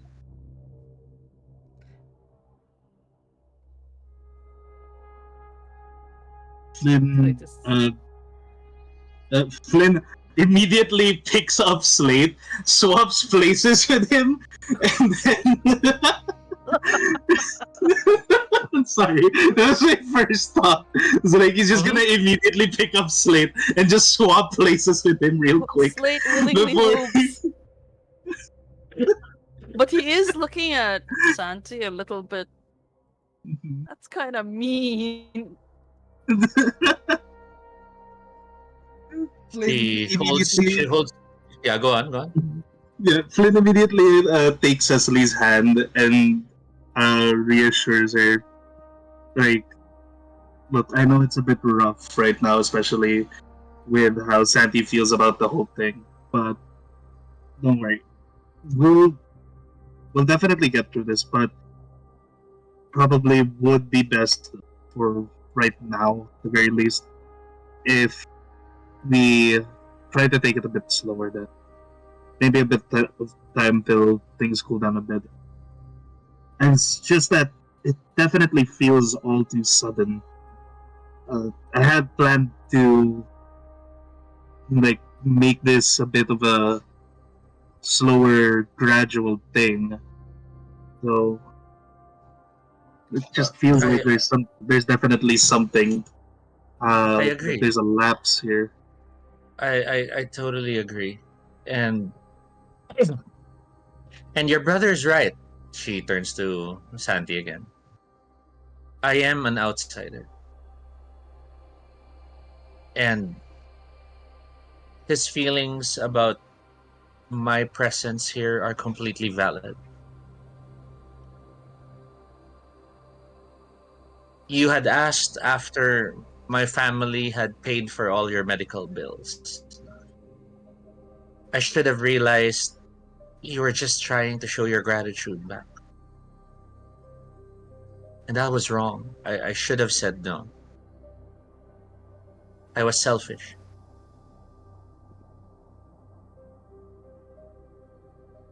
She turns towards Santi's place again, but this time she misses the mark. She's not looking exactly where you are, Santi. Mm-hmm. I will not break this family just to be with the man I love. Because I believe the love will survive the separation. I hope someday you can say the same about your family.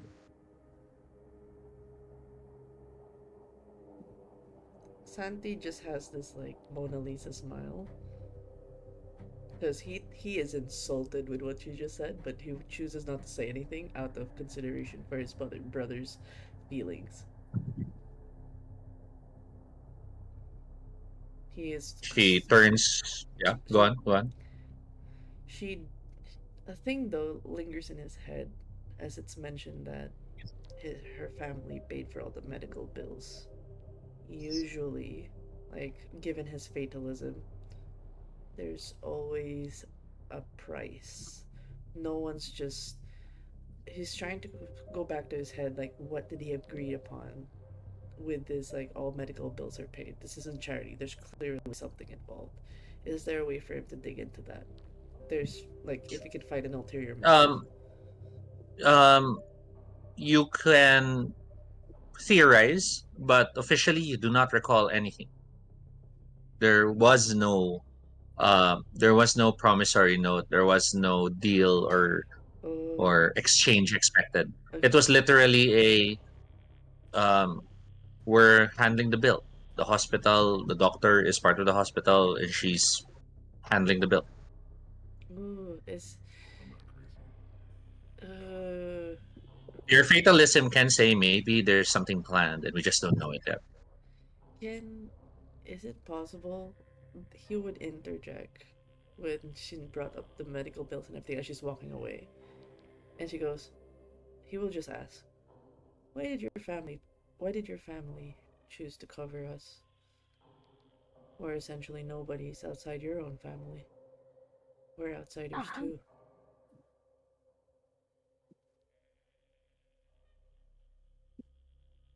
Because everyone who was in the orphanage is part of our family. My father died many years ago, and my mother never chose to find anyone else to replace him. She simply treated everyone who was under her care as her family.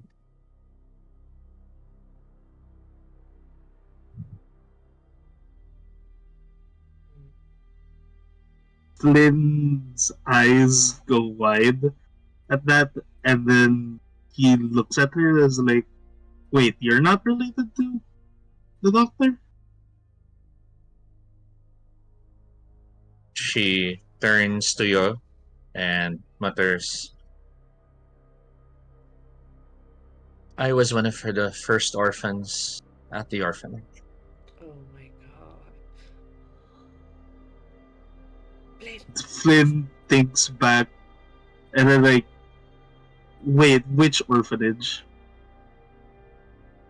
And she's about to answer, but we cut the scene there. Fuck, why did he?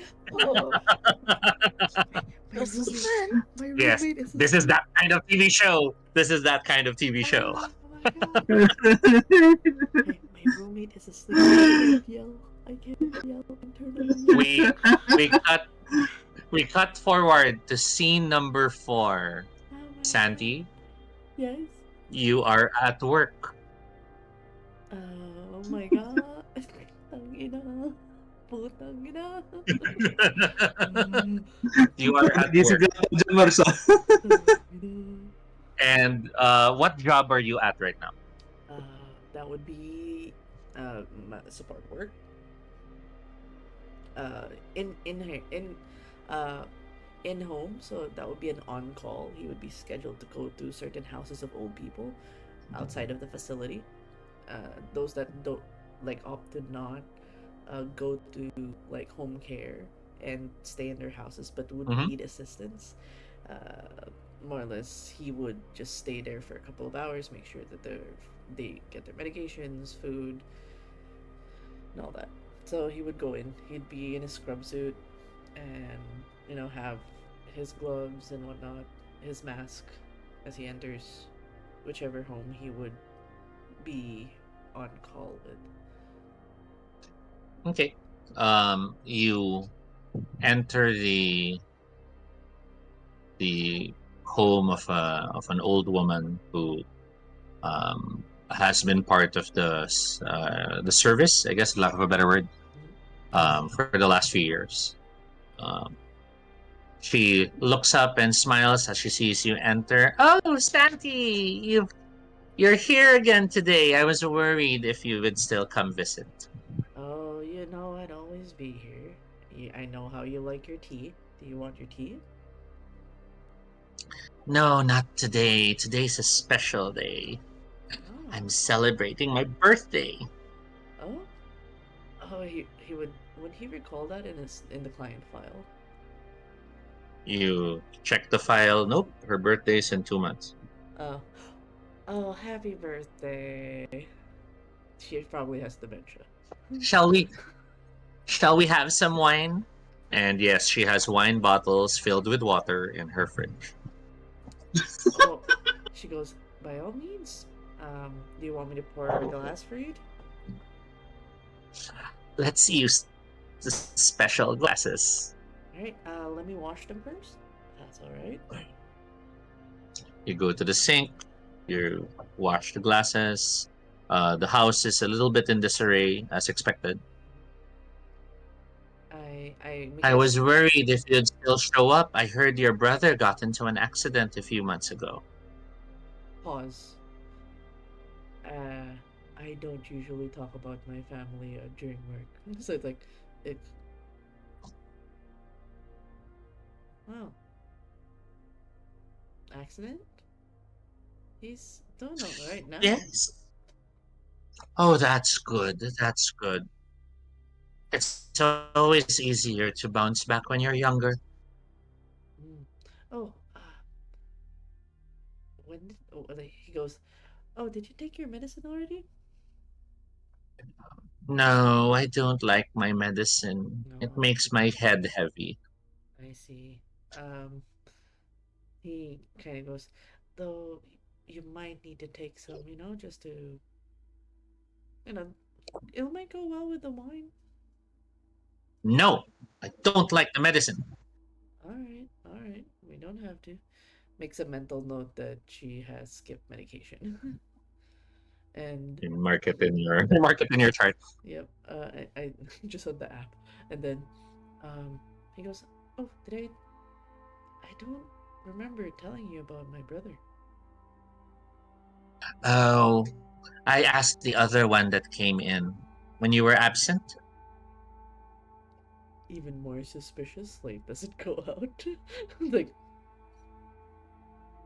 oh, Very charming man. A bit tall, lots of muscles. is she talking about Slade or Flynn? You don't think the you don't think the description matches either when she mentions and he has these big ears like an elephant. Oh, oh, that's not my brother. Sorry, that's probably a neighbor. Oh yes, he did say he was your cousin. But then later corrected himself and said he was a coworker. Ah, Funny man. Kept saying one thing and then correcting himself later. nonce. Is there a way for me to recall if this is a certain somebody from the Kingdom of Apples? Yes. It's a willpower roll, difficulty 9. Oh my god, why is it a nine? Every time, I believe, I believe, I believe. Clear.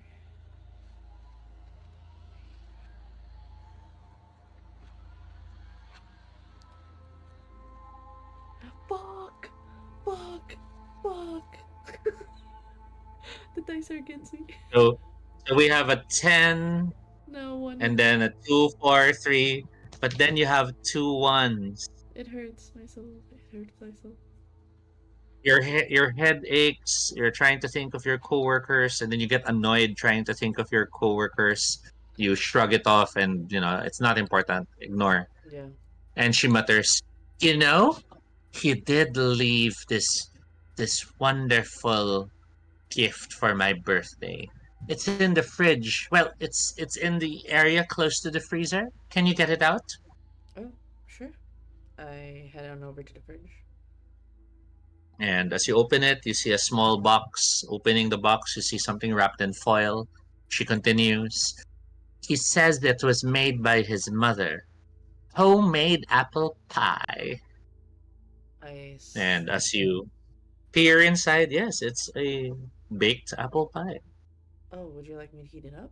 I can get it with your together with No, your. no, no, don't heat it up. He said that if you put it in the microwave, it'll blow the house down. Okay, we can eat it cold. Shall I get you a slice? Yes, please. I go look for a knife and prepare to cut slices. Prepare some plates. So, as you're preparing, she continues conversation. When are you going to have a girlfriend? A pause. A good-looking man like you? You should find a girlfriend to watch over you. Ah, I don't have time. I have to take care of my brothers. Oh, you young ones, always saying you don't have time. I tell you, the day you're as old as me, you'll realize how much time you wasted not making sure you were sharing it with someone. I mean, what if you get into an accident and break your back? Pause. I don't like women.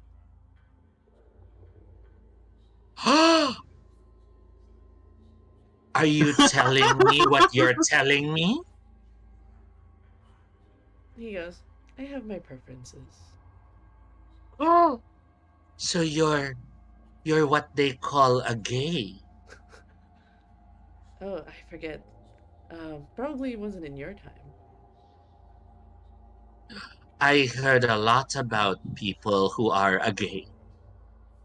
Back in our time, we just called them homosexuals. Mm. I continue slicing the pie.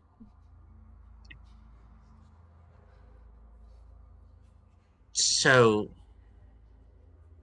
does that mean you have a boyfriend?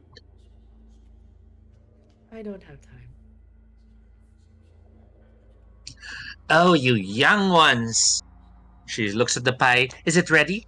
I hand over the plate with the slice.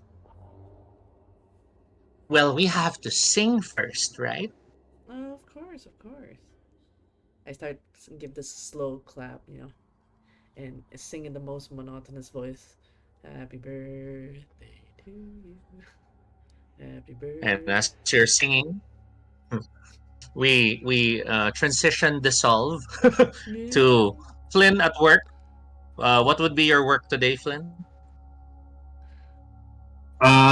This case, if Flynn was working a day job and he isn't in the fights, technically he would just be doing construction. You are So so you are. I guess you're roughed up and dirty with the heavy gloves and the tools, right? more Or or is it more less, the? Is it more? Is it more the prefab construction? it would more be like uh, how do you say it? Just to continue the funny trend, it's gonna look like the construction worker from YMCA. Okay. Oh So yeah. you're in your overalls, wife Mhm. beater, a hard hat, and sledgehammer, with your Yep. belt of tools. And Hmm. while you're working there, I guess you're destroying one of the old walls. Um, Yeah. a man a man comes up to you, and um, as you glance at him, he does look somewhat familiar with his ears jutting out from underneath his hard hat. Hmm. He hits the wall at you, and as the wall begins to crack, he offers you a smile. Flynn, right? Yeah. You. I don't think I've met you. Are you one of the new guys? This is the first time we've met ever. And he hits the wall. So you are one of the new guys. Nope. Hits the wall. he raises his brow, considering the fact that Flynn has been working with this specific like labor company for Mhm. quite a while now. It's like, then were you part of the night shift? You could say I was a night shift kind of guy. He hits the wall.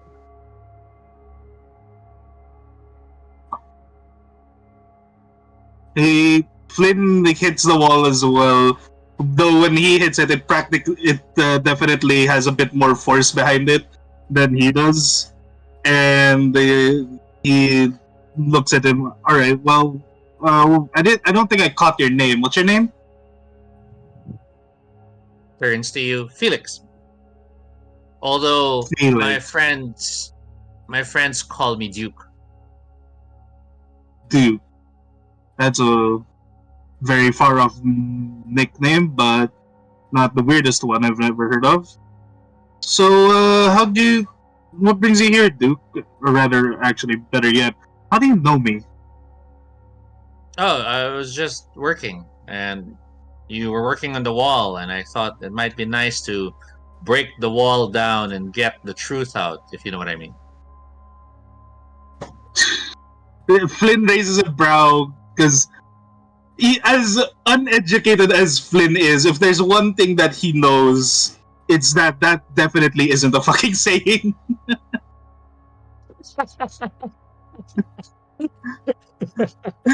And he just looks at him like, "Is English not your first language?" Well, to be honest, I'm more used to being British, but ever since I moved here to the apples, I had to speak like the apples. He offers you a smile and then does the weirdest thing. He makes a type of sound and then he acts as if he's brought down a visor. Mhm. But there's nothing there, just his hard hat.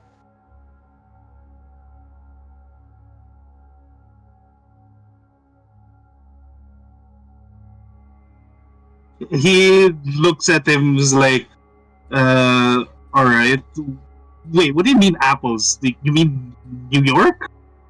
Oh, yeah, New York. That's where we are, right? It's New York. So, um, it's time to eat, right? And that moment, you hear in the Flynn, distance the whistling sound for the lunch break, and he smiles. like, well, yeah, I guess. And then as soon as that happens, Flynn immediately smashes into the wall with the sledgehammer just to make sure that gets done before they uh, set off for lunch. The wall starts to break, but then it breaks in the wrong direction and starts falling towards the two of you. What do you do? Flynn immediately drops the sledgehammer, making sure not to obviously hit his own feet. And then Mhm. he tries to catch like the big chunk of the wall to avoid it from toppling over both of them. Your hand spreads out and it grabs a large chunk of the wall as it collapses. Um, Mhm. to your to your surprise, um, you feel the wall hit something with a heavy thud, and that something takes most of the weight. Um, with all the dust clouds covering your sight right now, it's hard to see. But then you hear Felix beside you muttering, "Here, take my hand." As soon as he hears that, he's like, "What? What do you mean, take your hand?" As he's like, as far as he knows, he's using both hands to prop up the wall. I got it, I got it. Just take my hand. You see his hand jut out from the dust cloud, reaching out for yours. His hand is unlike yours, no gloves. So as soon as he hears that, he, he decides to take his hand in this case.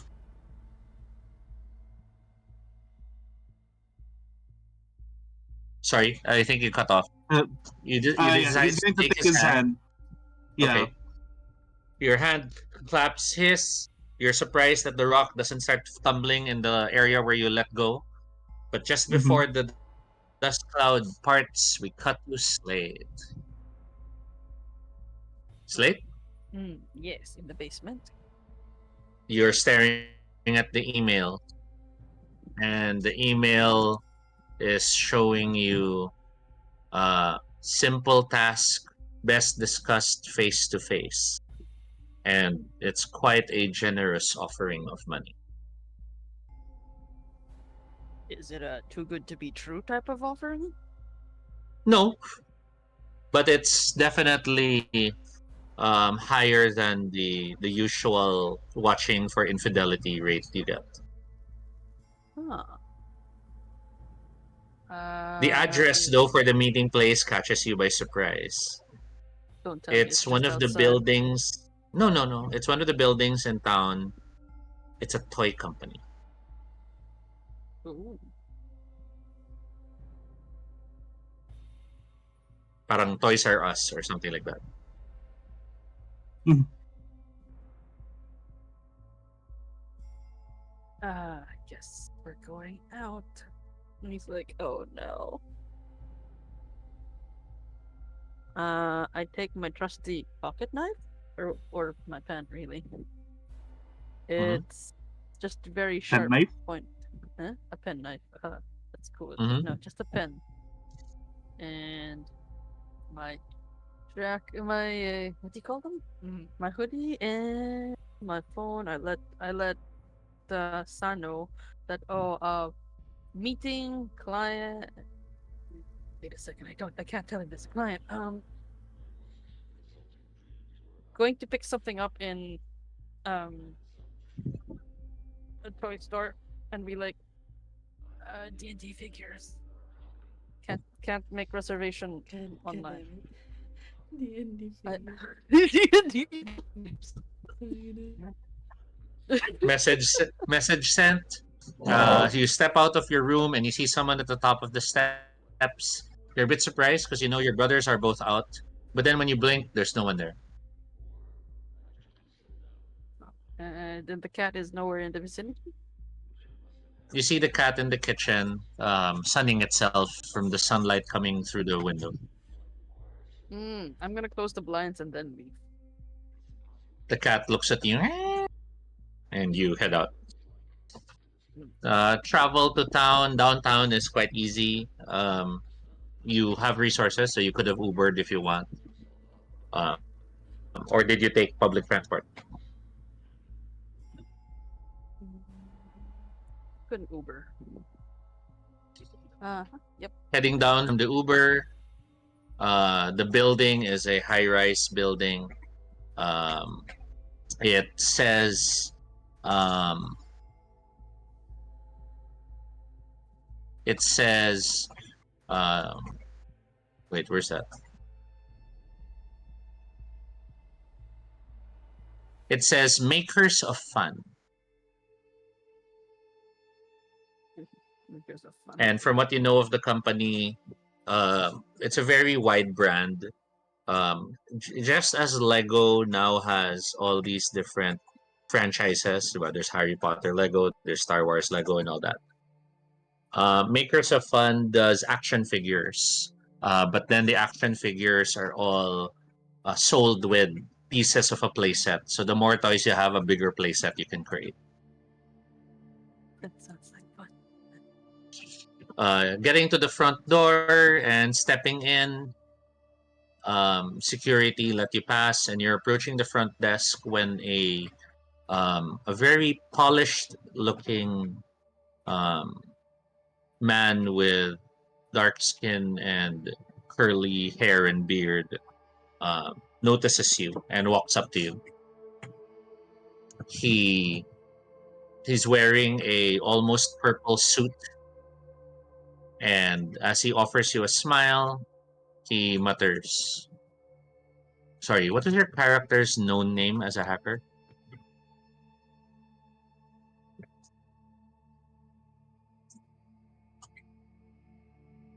Slate. Casting. Sorry, Casting, like iron casting. casting. Okay, Yeah. casting, I presume. He asks aloud. Oh. I didn't think we were using those names out here. Oh, I pulled sorry. back the I right. You see him. He actually smacks himself on the forehead. Didn't mean to say it aloud. Um, he reaches a hand out towards you, David. nice to meet you, David. And he reaches out. He does pull back his headphones because it's better to hear, I guess. You're here for the meeting with Anna, Yep. and that was the email. Did she call you too? Anna's the CEO. I'm just her assistant. Oh. She asked me to wait for you downstairs. Mentioned something about you not liking people. Yeah. Sounds She about has right. Yes. she has a good eye for people. Shall we take her elevator? Sure. He motions to the front desk. Parang everything's all right. The front desk people, of course, they're having a ID pa to be pinned on you, but he just walks with you, ignoring it. Yeah, for visual I can. purposes, think Dev Patel. There. Mm, So, um, shall I call you Cass, or is there a name you prefer I use? you can call me Cass. He goes to the elevator. You see him. He motions his hand on the buttons, and the elevator lights up and opens. He didn't press the buttons. So Anna was hoping to hire you for a job, and I would presume she has not given you the details. Nope, she wanted to meet in person, and he makes sure there's a space between them, so he's kind of, Opposite ends of the elevator. Yep. Stepping there, he steps on the other side, and as he looks at you, he raises a hand up towards his face, and you're surprised he's holding an apple. You don't recall him holding an apple earlier.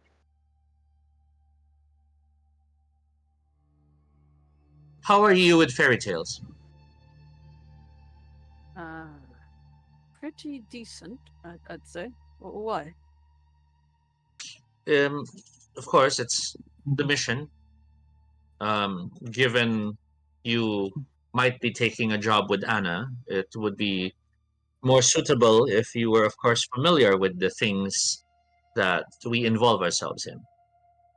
Um, do you watch any cartoons, anime, manhwa, A manga? few here and there.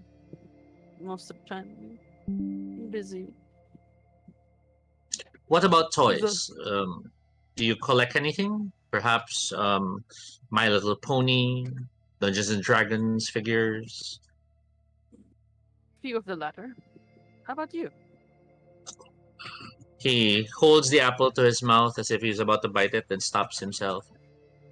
I I'd like to think I've grown up, and I tend to prefer more adult toys.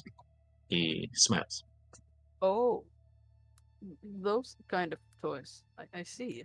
And he's sort of moving a little more away from the guy. He's like, I'm sorry. I'm sorry. I did not mean to imply anything. Uh, he looks at himself, looks at the apple, then looks at you. I was not implying anything. I apologize. I just. He stares at the apple. Snow White. Are you familiar with the story of Snow White? of course. Old fairy tale. Which Um, version are we talking about? he looks at the apple again. In Snow White, the witch came to her with an apple, yes? Mm-hmm. Or was it Sleeping Beauty? You see him suddenly confused. No, it's Snow White. Apples for Snow White? Mm-hmm. So, um, the old woman offers her an apple and tells her that if she bites into the apple, she can ask for a wish and it'll come through. I don't think that's how it went, but then again, which version are we looking at? Well, I guess the point I'm trying to make is, as far as she's concerned, the wish did come true because she bit into the apple. I think it was Sleeping Beauty. Then she wakes up and finds the prince of her dreams in front of her.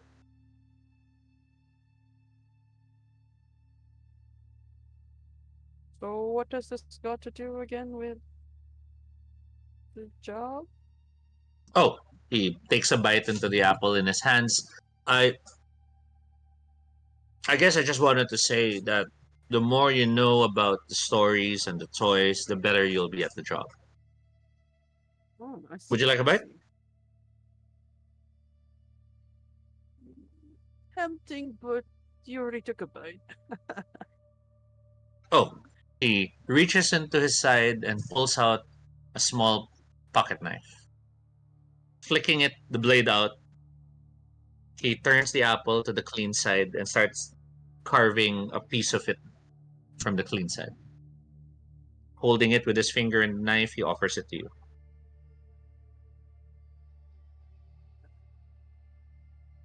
He watches this all happen and is sort of frozen in place. He was a little uneasy that there's a knife in such close range, but he does take the piece. And understanding it, well, in his understanding, it's some kind of test, I guess, some type of. Mhm. They're probably trying to make this close knit hacking group or something, and he takes a bite. As you place it in your mouth, Anna, the CEO, is also known as Anna the Monster Maker. And I'm hoping, David stares at you, that as you eat that apple, you'll find yourself in familiar ground. The apple is the sweetest you have ever eaten. And as it fills your mouth with flavor, please roll willpower at difficulty 4.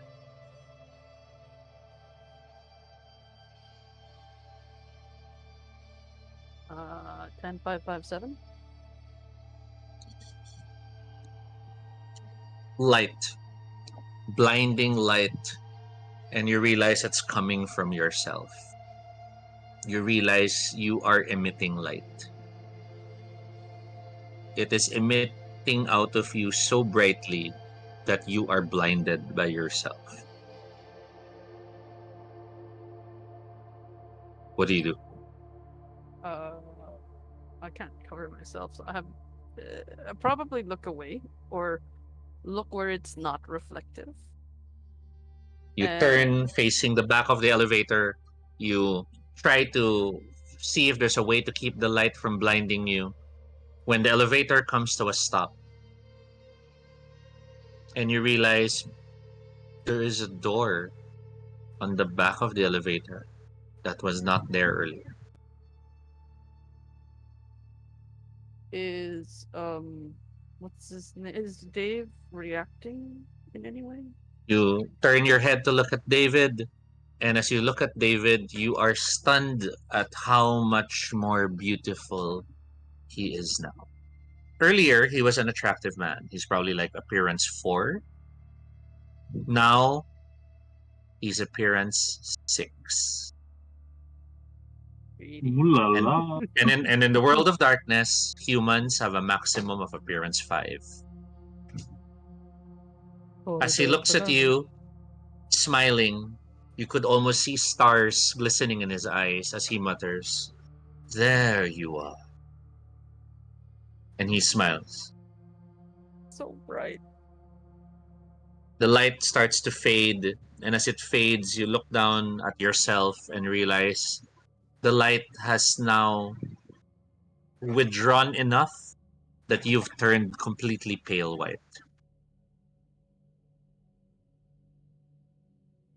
Your fingers look longer than you remember them to be, wriggly, spindly.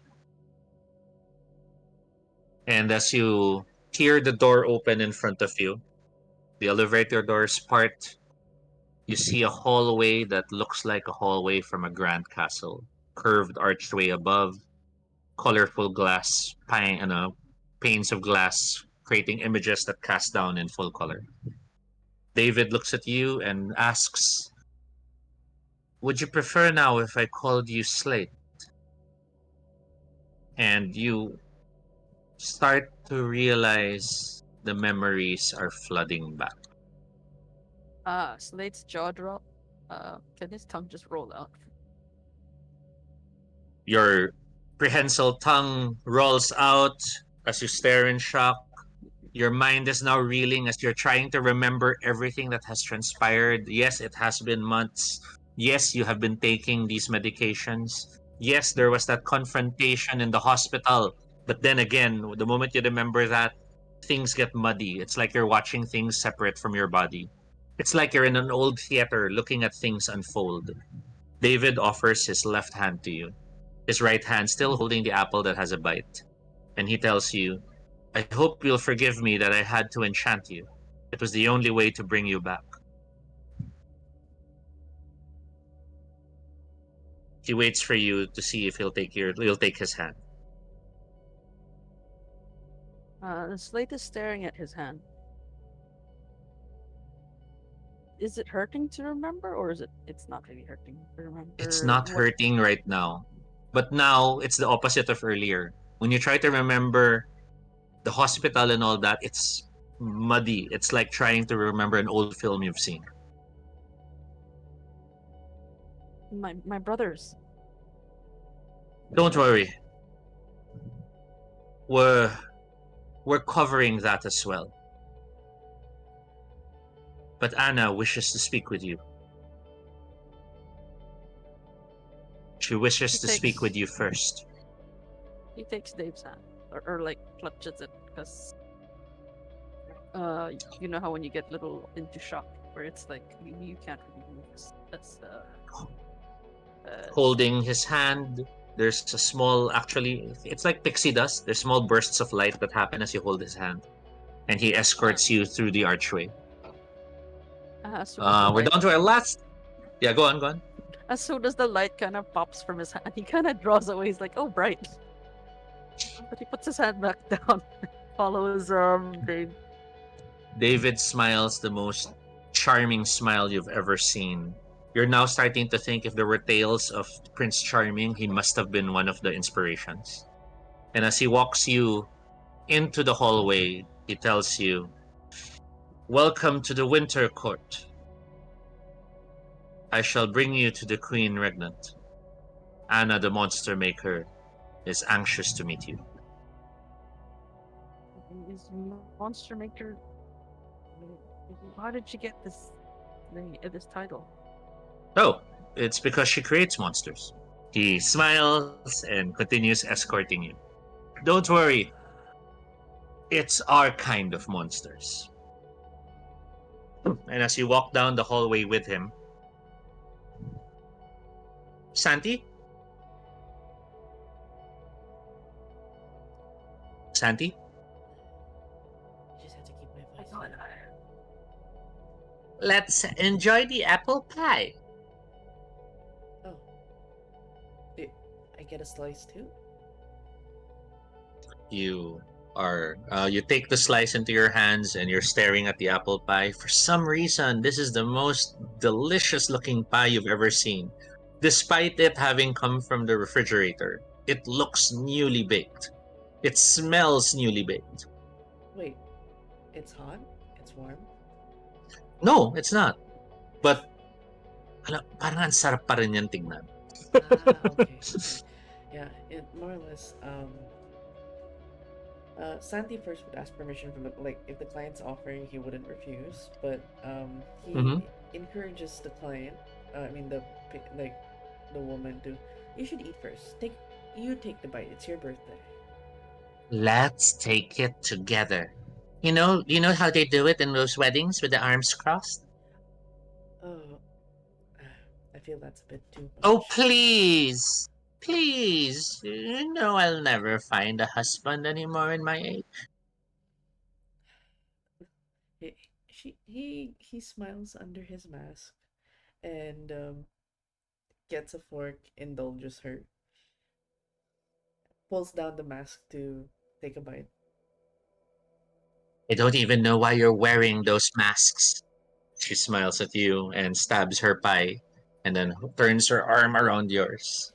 A precaution, you know. You have to protect yourself and protect others. And sometimes you'll just have to jump. On three, One, two, three. three. And she shoves the pie into her mouth. The slice. You do the same? Yes. An explosion of light as well. You hear music swirling. You feel the taste of apples so powerful that for a brief moment you see that you're in an apple orchard. The trees are all around. The birds are in the sky. There's that briefest of moment that you're was this drugged? Was this spiked? But then all of that is slammed to the far side. Please roll willpower. Your difficulty is 4. Finally, lower noise. Careful, Vetra might still be there. Oh my god. Yuck. Oh my god. You have a 10. Sorry, that's late. I'm waiting for Sandy.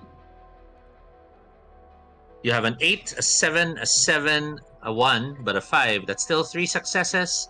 Your Fey nature comes back to full life as glamour infuses into your system. Your body is filled once more with the colors of mirage. Your memories surge back into fullness. And while it's harder now to remember the events in the hospital, you suddenly realize that for the last few months you have completely denied your Fey nature. Oh. For the last few months, you and your brothers have completely believed you were just normal people. Oh. Why not? As you turn to old woman Millie, you your eyes widen in shock as you realize she's completely blue. From her temples stretching to the back of her ears are long yellow horns that curve into spirals around her ears. Her eyebrows are so bushy that they extend outwards.